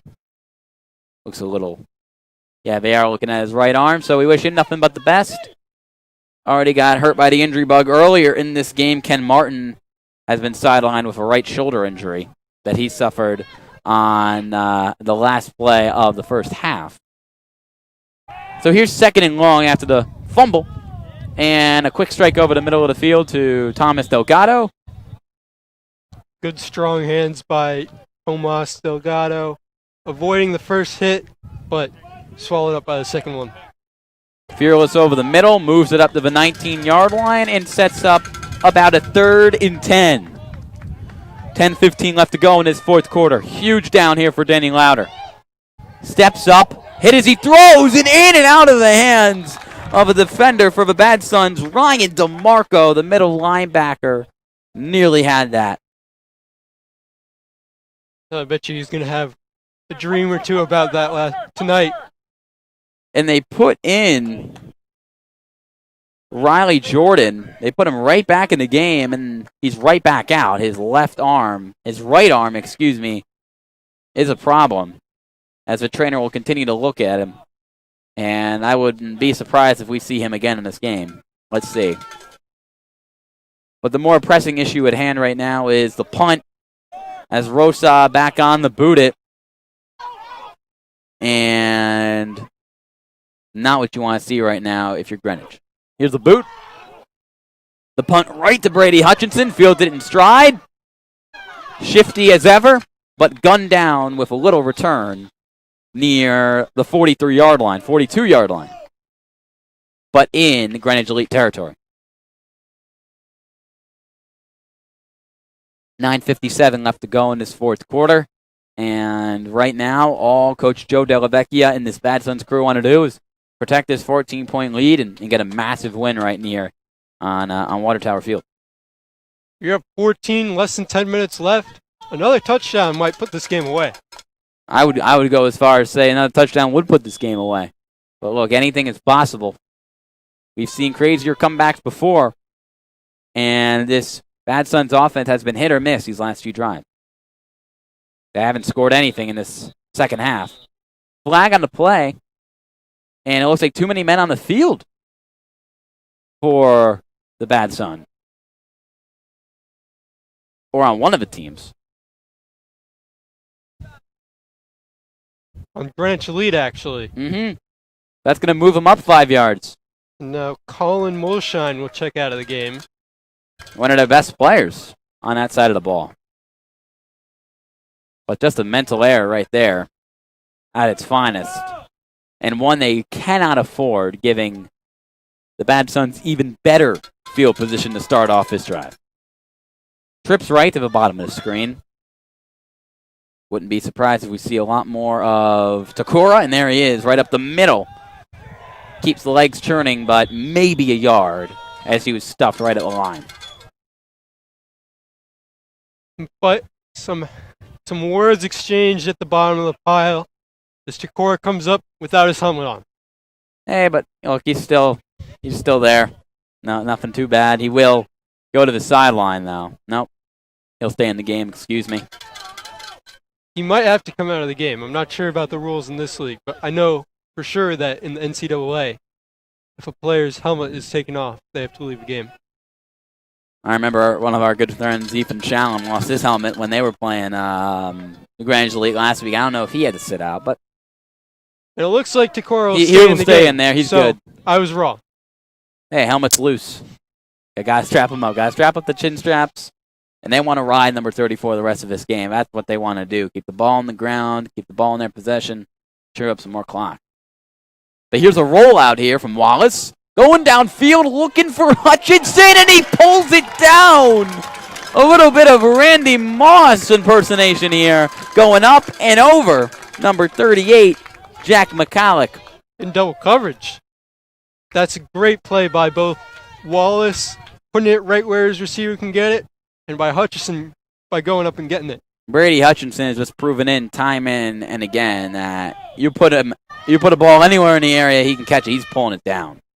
The unstoppable force that keeps this passing game alive. Bunch formation here to the bottom of the screen, all the way down to the 11-yard line. 1st and 10. Draw play at Takura. And they're finally starting to slow him down. Pick up a maybe 2 to the 9. But Brady Hutchinson, a pickup of, I believe, 30-plus on the 1v1 grab. Just under 8:20 left to go in his 4th quarter. Now, Greenwich Elite switching to a heavier set on defense. Probably expecting a little bit more of Tyler Chikora. He'll stay in the game. Just under 8 minutes left to go in the 4th quarter. And that big Brady Hutchinson catch could have potentially iced this one away if the Badsons can finish with a score here. 2nd down, read option, Wallace keeps it. Nowhere to go. Colin Molshine with the contain. And a tackle from Nolan Morris as well on that one. There is a late flag thrown. Molshine on the ground in pain. He holds up that right leg, and I believe it's going to be a face mask on the defense, the flag. And that is just, well, I don't want to say insult to injury, but it literally is insult to the injury on the field to Colin Molshine. If that is a face mask, a fresh set of downs. As Molshine will be helped off the field. You know, he will walk off the field under his own power. Good to see one of the best players on this team. Hope for a speedy recovery. And they have been pretty free of injury for most of this game. That's not a guy you want to lose when you're looking to make a goal line stop if you're Greenwich Elite. Still waiting for a call on the penalty, though, as Molshine walked off the field.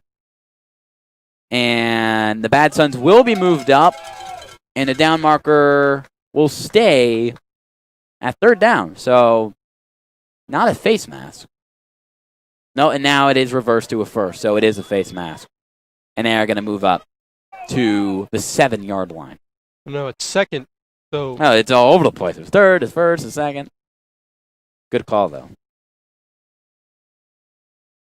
Just under 7.5 minutes left to go in this 4th quarter. 21-7 lead for the Badsons. Trips right. Wallace gives it to Core, looking for the 2nd touchdown of the game, and will he get in? Yes! Touchdown, Badsons! 7-yard run from Tyler Takora. He's gotten it done through the air, and now on the ground. 2 touchdowns for him. That Badson's line opened up a canally, as Merrill Hodge would say, and Takora was able to capitalize. Lane, canally, hole, whatever you want to say. Tyler Takora ran through it, finished off strong with the legs, and that could be the icing on the cake. Plenty of time left in this game, 7:16 on the clock, but now a 27-7 lead. And Preston Krall's going to go onto the field. It looks like the special teams unit did not have 11 guys. Krall's just going to go out there and fill in, make sure they can get it done. Kick is up and good. hits the scoreboard. And a 28-7 lead. Tyler Takora's second touchdown of this evening, and it's a big one. Your Greenwich Elite, things are not looking the way you want them to go, but now you're looking to see a little sun, maybe some more signs of life from your offense. Maybe some, and at this point you really want to throw the ball. It's almost too late if you really want to stay in this game to keep running the ball like you have been.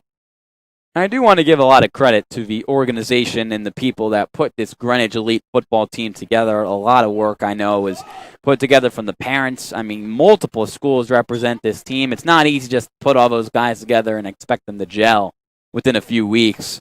And they have really shown that, they could belong in the FCAC. The FCAC is probably the toughest division in high school football here in Connecticut. Obviously, this is FCFL football, but they've proven that they can hang in with the big teams. They hung in with New Canaan, only lost by 3. I mean, this Badsons program, when they're at their peak, they're unbeatable.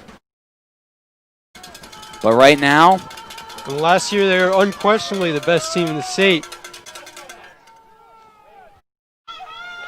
And here's the return from Galetta, up the middle. And a nice return across the 30 to the 33 for number 13. He's been one of their lone bright spots. He's been excellent returning kicks and punts. Just about to say that, Ian. I agree. He's been slippery. He's been able to give him pretty good field position. The Greenwich Elite has just not been able to execute.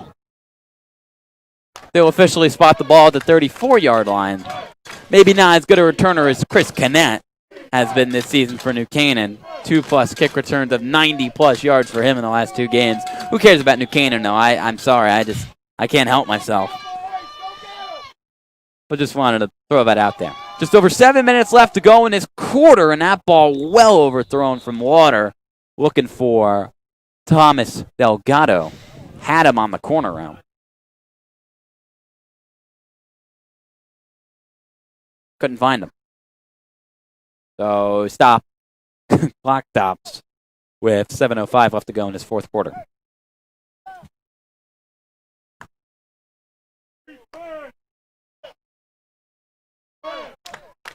There is a limited fan section, mostly parents, some siblings, but it's nice to have a crowd at the field. And speaking of crowds, people are crowding to stop Hunter Clark. The run play all the way inside the 35-yard line of Badson's territory. And hold on a second. Not only that, but he also got out of bounds to stop the clock. And we said he couldn't bust off the home run runs, but there's one of them. A massive play there. He'll check out in favor of Gain. Gain. Singular. They're going to give it to him here. And he's going to get inside the 25. And they're going to blow it dead. Forward progress halted. At around the 24. 6:36 left to go and counting in this fourth quarter. And they're looking to get right back in this ball game. Louder, quick out, caught. Weingartner trying to wrestle free, and he works it up to the 20 for a pickup of 4 and a Greenwich Elite first down. Ashton Weingartner with his 3rd nab on the game. They have gotten him involved in the short passing game a bunch. Give to Gain. Cuts it upfield and wrapped up near the 10-9-yard line by number 6. Maybe not. But wrapped up nonetheless. Now Hunter Clark, the big man's back in the game after catching a breather on the sideline. They're going to give it to the wrecking ball that is Hunter Clark. He's still going. Did he get in?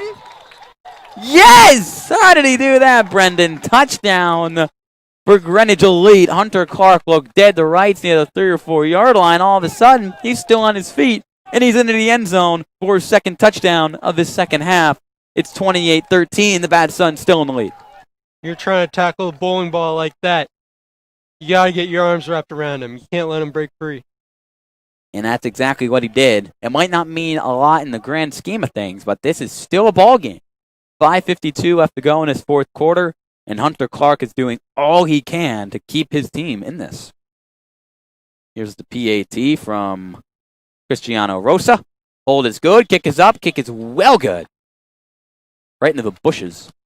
It's in the reeds down there. They might not find that one. Goodbye. We'll find that eventually. So there you go. 28-14. Hunter Clark with 2 touchdowns in his second half. I said it earlier in this game, he's been the one consistent presence for this Greenwich Elite offense all game long. And even down late, they're going to give him the ball. Coach Wayne McGillicuddy is just trying to find ways to put up points, and he has through number 30. That's a best-case scenario if you're Greenwich Elite. That drive took less than 2 minutes. Keep it only a 2-score game. So I believe that they do have all 3 timeouts. So if they can get a stop here, score, have another stop, get all 3 timeouts, score again, be a tie game. I know that's asking of a lot, and I know that's a absolutely perfect dream scenario if you're a Greenwich Elite football fan, but it's plausible. They actually have 2 timeouts. They spent one in the third quarter. Good memory. Heck, you have a guy that remembers everything. Thank you, Ian. Brendan, what's my birthday? May 7th. I'm not going to ask you what my driver's license is, but I know you know that too. Anyway, hey, it's good. This is why you're here. This is why you're here. So 2 timeouts, not 3, and they're going to go for the onside kick. Rosa, number 6. They need it. Get straight to the point. They're going to have to do it sooner or later. And it's fielded cleanly by the Badsons at the 49-yard line. Right to the hands of number 8, Joe Edzema, the junior, making the great play on the hands team. Hands team with no gloves. He's got the hands. He doesn't need the glove. Too good. So a big play there from him. Old school, like Steve Largent. The former great Seattle Seahawk, Hall of Famer in the NFL. So they will start from their own 49. 5:51 remain, I believe. 5:52 remain in this fourth quarter. 2 timeouts remain for Greenwich Elite. And if they want any chance to win this football game or bring it into overtime, they need to get a stop here. No question about it. But another great running back, Tyler Takora, is not going to make it easy on him. Hutchinson in motion. Takora give up the middle. Gets past the first wave and bounces forward, across the 45 to the 44. Pick up a 7. And it'll set up 2nd and 3. These medium runs are deadly if you're Greenwich Elite. They're long enough where you're still moving the chains, but they're short enough where you're still running the clock. They just keep adding up to Tyler Takora's stat sheet and to the time of possession for the Badson. 5:20 and counting on the clock. And they're just going to chew up as much as they can. Hutchinson back in motion. They're going to go right back to the bread and butter. Tyler Takora. This time, Lyndon Gay is going to finish him off at the line of scrimmage. There's no daylight there for Takora. Greenwich was all over it there. So a critical 3rd down here. It's a loss of 2 on the run, so it's going to be 3rd and 5. They need to work it up to the 41-yard line to a 1st down. 4:36 and counting left in regulation, as the Badsons will stay in this dual backfield look of Hutchinson and Takora. They often motion Hutchinson out to the right. They've been using him pretty much as a decoy on these plays, but will they get him involved here? They're going to go to that motion. Wallace rolls out and going to slide to avoid the sack. And unfortunately, there is an injured Greenwich player, number 63, Maurizio Arango, a Greenwich High School student. And head coach Joe Dellavecchia was angry at something on that play. Or all the coaches were. Don't know if they wanted Jock Wallace to necessarily give up on that play. Don't know if that was the design. Definitely didn't look like that was the plan. But he takes the sack. I can't blame him. I didn't see a lot open. And you'd rather keep the clock running than throw it away. So I believe Greenwich Elite used their second timeout with 4:10 remaining because the clock is stopped. Jack Wallace is going to come back in and play special teams. He really does it all. Yes, he does. Earn the respect of the locker room.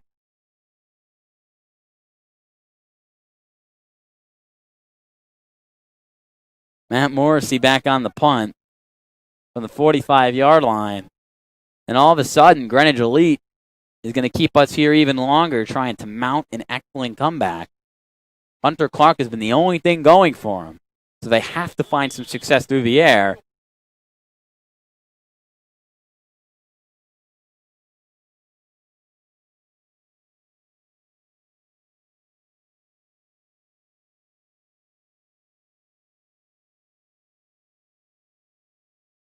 High snap. Morrissey corrals it. It's not blocked somehow. And it will take a Badsons bounce. A very good one. And it finally blows dead at the 25-yard line. So on a punt that probably should have been blocked, it works. Greenwich Elite went into an all-out punt block there. So if Galetta were to return that punt, he would not have a lot of room to breathe. Yeah, we didn't give Logan Galetta a shot to get his hands on it. It's going to be spotted at the 26-yard line. And with 3:59 remaining, and I believe only one timeout left, the odds are stacked against them, but the opportunity is there for this Greenwich Elite team down 28-14. Get this comeback. Ian Nicholas, Brendan Tiscornia, and the rest of our FCFL crew here from Waveney Park's Water Tower Field in New Canaan.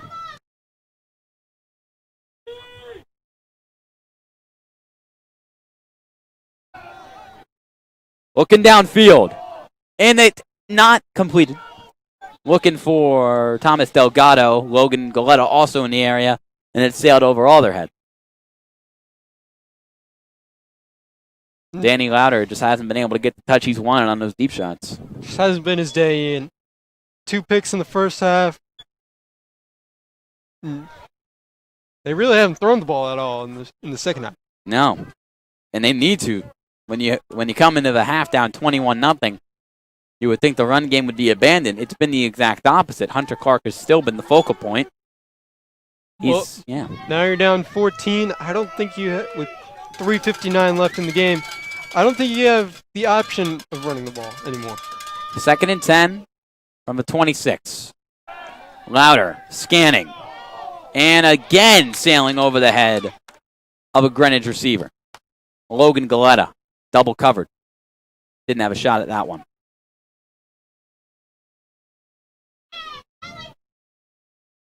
Checking in for the Badsons, number 58, Dennis Elrod, who had a sack earlier in this game. He checks in for one of the Badsons' edge rushers. And here's a 3rd and 10. The clock stopped with 3:50 left to go. And Louder and this crew on their last legs. Clark to his right. Trips right to the top of the screen. Louder looking, 1v1. And it is not completed.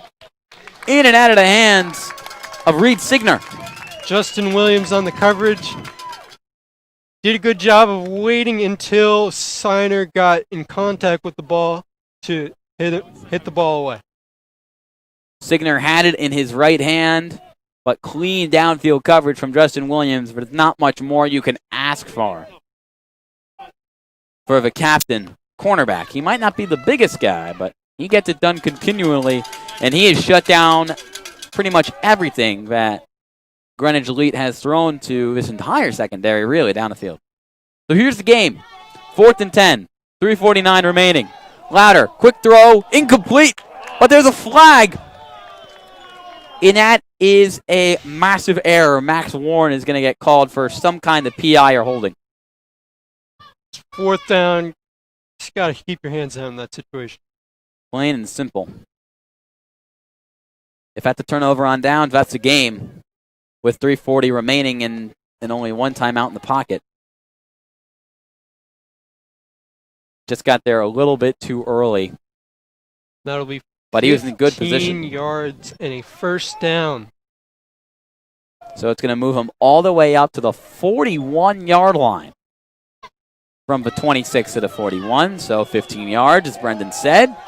Don't know why I really need to say that, but I just felt like it. 3:39 remaining. Louder. Looking, finding Galetta. Room to move. Still on his feet in a massive catch and run inside the 30 to the Badson 28-yard line. Very fast man. Once you get the ball in his hands, he's hard to track down. Last week it was Ashton Weingartner who was the number one in this passing game. This week it's been Logan Galetta making the big plays down the stretch to keep the chances for his team alive. 3:30 remaining. Louder steps up. He's going to run with it. And he will finally fall down near the 25-yard line to avoid the big hit. 3:12 and counting remaining. They'll start here from near the left hash. Clark to his left. Louder. Looks left. Has Galetta. And he makes the catch. And he's out of bounds too. There's a little bit of bobble, but he was definitely able to contain the ball before he stepped out of bounds. And some of the Badsons fans arguing that he did not complete the catch and that he bobbled it and never had clear possession. But they're going to give it to him. Jack Wallace was in coverage, jarring at it. And it looks like this one will stand, and it will be a 1st and goal at the 9. 2:57 remaining in this fourth quarter. And finally, they're going to rule it incomplete. And that could have, that's a game-changing call right there. It's not often you see a ref change his mind like that. No. Maybe he felt the pressure from the I was gonna say St. Joe's fans, from the Badsons parents section. But they were right. He never really did get clear possession of that catch. The sideline ref had the best view, but head ref overruled it. That is interesting. And that definitely will probably have a massive impact on how this game will end. Still plenty of time left to score a touchdown here with 2:57 remaining, but they need 2 of them. Down 28-14. So that passing complete, looking for Logan Galetta, who's had an excellent drive. And the ball will officially be spotted inside the 30 of the 28-yard line. And it will be 3rd and about 7 from there. 3rd and long. Expect to see a heavy pass rush from the Badsons. Yeah, Louder has been under duress all evening long.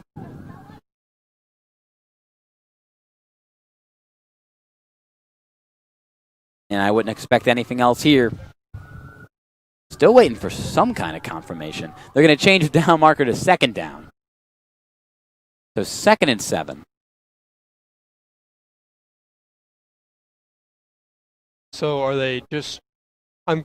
I don't know. I'm supposed to guide the viewers, but I'm confused as well. Are they just redoing it?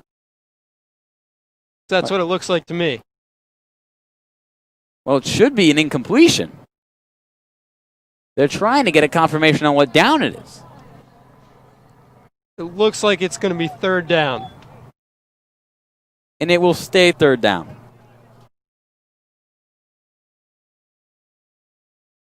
Two minutes, 57 seconds left on the clock. 3rd and 7 after the incompletion to Galetta. A lot of waiting for not much we needed to know. Trips right. Louder, looking, complete. Great catch from Reed Signer.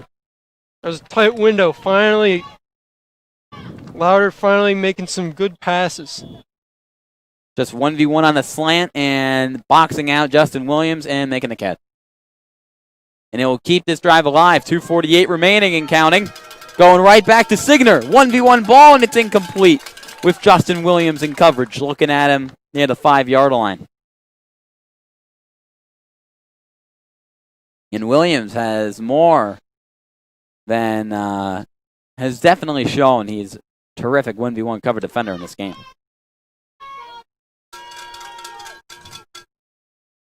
Stops the clock with 2:39 remaining, and we believe Greenwich Elite has just one timeout remaining. From the left hash here at the 15. Louder over the middle, and that's just has your heart stopping for a second, looking for Galetto over the middle of the field, pretty much in triple coverage. And also on that play, Louder took a big hit from Ryan DeMarco, the sophomore linebacker.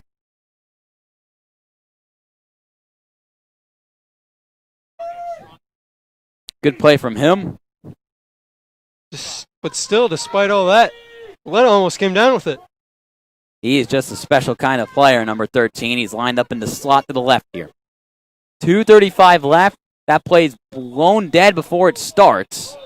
They blew it dead. That is not a touchdown catch. And it looks like it's going to be offsides. On the Badson. It was blown dead, so I believe the play does not count. No, it does not. They do not have the option to decline that. That's what I'm saying. It's going to go offsides on... Going to be offsides on the Badsons. Going to push them up 5 yards. And this last few minutes has felt like an eternity. 2:32 remaining in this ball game in regulation. And Greenwich Elite is going to give every ounce they have right now to stave off the Badsons. No matter the outcome, Greenwich Elite, they never gave up. They kept fighting in the second half. It's hard to do that against a very good team in the Badsons. Louder looks left. Nowhere to go. And he's still on his feet. There's a flag on the play. And it looks like it happened in the matchup between Ashton Weingartner and Justin Williams in the end zone. So who's the flag going to go on? Weingartner on offense or Williams on defense? Let's see. He threw that while being sacked in the middle of the play. There was a defender at his feet, and Louder was still able to get it out. He's been fighting through one hell of a pass rush, really, put it bluntly. He wasn't able to set his feet. That's why the ball was a little short. He couldn't complete it. I mean, his feet were literally being hugged. Exactly.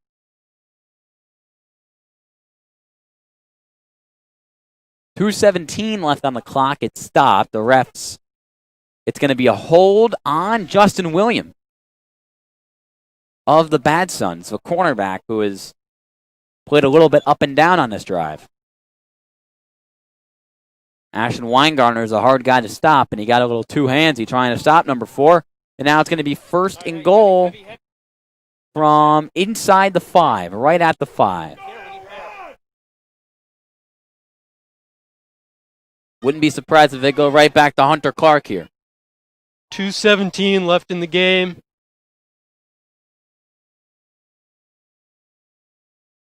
Gonna go right to Clark. This time he's met.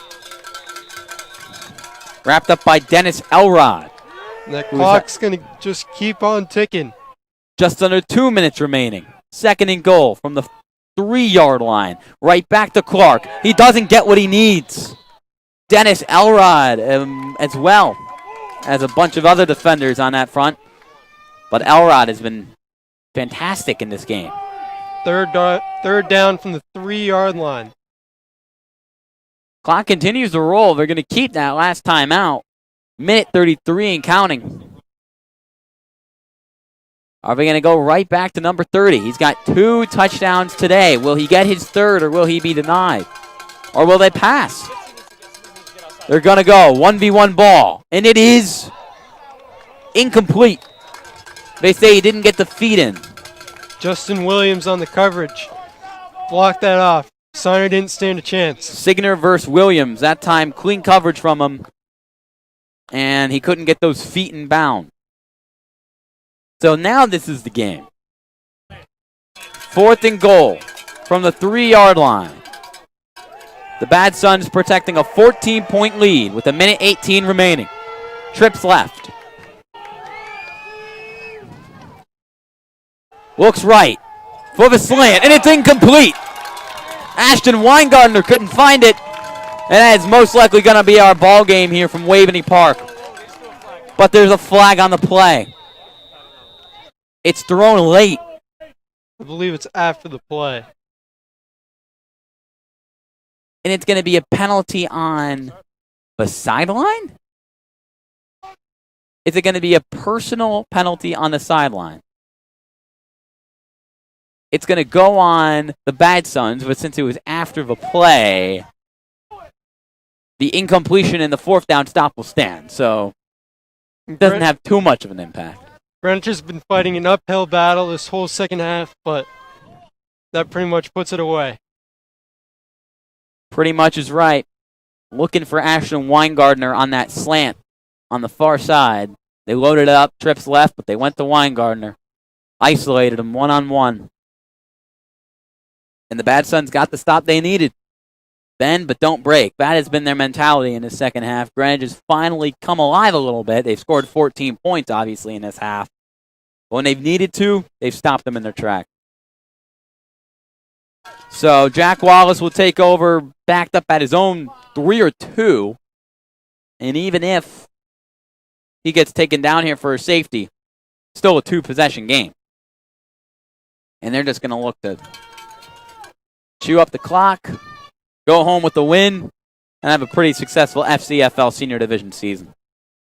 You get 6 men right up on the line for Greenwich, along with the middle linebacker, number 5, Vincent Cece.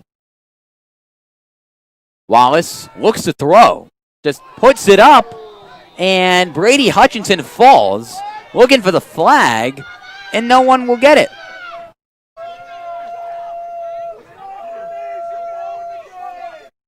And the refs are fed up, to be honest, with, it looks like, the coaches. The refs are having a bit of a rivalry right now with the with St. Joe's, with the Badsons sideline. No call. You don't really see a ref react like that very often. No. He was mad.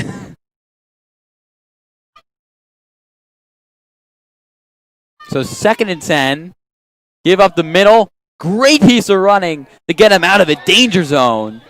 And he gets suplexed by number 5, Vincent Cece. This is just getting a little bit chippy here. And they're going to call the timeout with 1:02 remaining. They're going to keep us here for as long as it takes to claim the winner. 3rd and short. 1 minute, 2 seconds remaining in the game.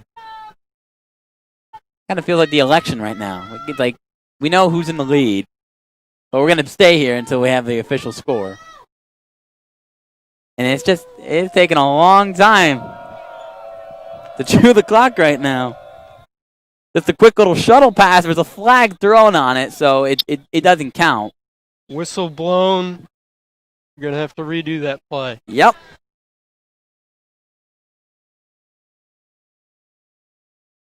It's going to be a false start on the Badsons. And it's going to be 3rd and about 8 after that one. 3rd and 3 turns into 3rd and 8. 59 seconds remaining. Not much you can say here. But this is probably going to be the last game that either of these teams play for the rest of 2020. And I'll be honest, I don't expect them to do something creative here. I expect them to just run it up the middle, and just give the ball back to the Greenwich Elite team with about 20 seconds remaining. Because Greenwich has no more timeouts. let's see what they choose to do with the ball here. Just want to go home with a win. Wallace just heaves it, and it is caught! And he is going to go all the way! Max Wallace, touchdown for the Badsons. From 98 yards out. You say baseball has their unwritten rules. In a chippy game like that, that feels good. It's nice to bury the opponent a little bit. Just a little, but that is definitely going to be a little bit of a controversial call with under a minute remaining and a 2-possession lead unofficially over. from a competitive standpoint. And the bomb, the Max Wallace. I think that you're getting just what you asked for. If you're the Greenwich coach, call a timeout with a minute 10 seconds left. Can't blame the Badsons for throwing a bomb right after that. PAT is up and good. So the lead extends to 35-14 with 49 seconds left to go. But at this rate, we might be here till New Year's Eve in a game that will not end.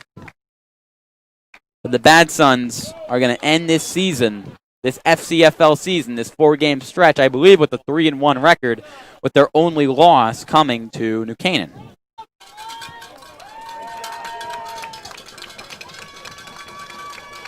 Danny Louder's probably going to get one more chance to pad the stats, maybe move the ball down the field. But Brendan, in the end, from start to finish, the Badsons played a heck of a football game. Yes, they did, Ian. They were sound in every aspect of the game. Jack Wallace had a great game. Tyler Tutor had a great game. The line played excellent. The defense was suffocating, especially in the first half. And if you have a complete game like that, it's hard to lose. A 21-0 lead for the Badsons pretty much would not go away. A little more lenient in the second half defensively. Second half scoring is 14-14. Both of these teams have scored 14 apiece in the second half. But the Badsons, with Jack Wallace throwing for 4 touchdowns, Tyler Takora scoring twice, Brady Hutchinson being a huge factor throughout the game. Jalen Carter a little bit slowed down, but he made a couple big plays early on. Squib fielded by Logan Galetta. Galetta takes it right up the middle and is wrestled down by one of the Badsons defenders. A little bit of action between number 20, Lucas Delgado, and the Badsons kicker. Hey. Just taking out a little frustration at the end of the game. Kickers are people too. They can get in on the fun. So 40 seconds remaining. This game all but over. Let's see what Danny Lauder and Coach Wayne McGillicuddy have planned for us here. Down 21 points, unfortunately. This is their second game of the FCFL Senior Division season, and it will end with them taking a loss. Lauder lets it rip and just out of the reach of Mr. Signer. The clock will not stop. The clock will stop. Greenwich fought hard, but it's going to be too little too late. Badsons are going to win this. Just a matter of how long we're here. Couldn't say it better myself, Brendan. The next game here is supposed to start at 5:30 between New Canaan and Darien. I don't know if that one's going to start on time. Well, it is 4:56 now. And this game got an hour of warm-ups, so... Lauder recovers the low snap, completes it out to number 31. Jason Aguadello, his first catch on the game. Works it up to midfield, exactly at the 50-yard line. The clock will roll with 16 seconds remaining, and this will most likely be the last play of this game. Danny Lauder, caught by Hunter Clark, the star of this game in the losing effort for Greenwich Elite. Pickup of a 10 and a first down. And that is your game. The clock hits 0-0-0. And finally, the Badsons Football Club has claimed victory. Final score 35-14. Jack Wallace and crew coming back to the Water Tower turf after losing to New Canaan 4 weeks ago. Up against a different opponent this time around. The Greenwich Elite Football team. And they win. And if you're sticking around for the New Canaan Darien game, Ian will be here. I will not. And we hope you enjoy that one as well. Thank you so much, Brendan, for hopping on the call with me today for this exciting game that the Badsons absolutely dominated from start to finish. I want to thank my entire crew before we head out on this one. Gustavo, our excellent cameraman and do-it-all man. Emily Fox, our producer down below us. And Austin Platt, our cameraman on the sidelines, or I should say in the stands doing Hero Cam. Thank you so much for tuning in. If you want to tune in to that new Canaan Darien game, that will not be on this channel. It will be on DAF Media's YouTube channel. New Canaan versus Darien and FCFL action. This was Badsons versus the Greenwich Elite Football team. The Badsons finished their FCFL season 3-1, Elite 0-2. I'm Ian Nicholas. You tuning in for the Darien game. I'll see you then. If not, thank you so much for tuning in, and we'll see you when we'll see you. We'll see you next time.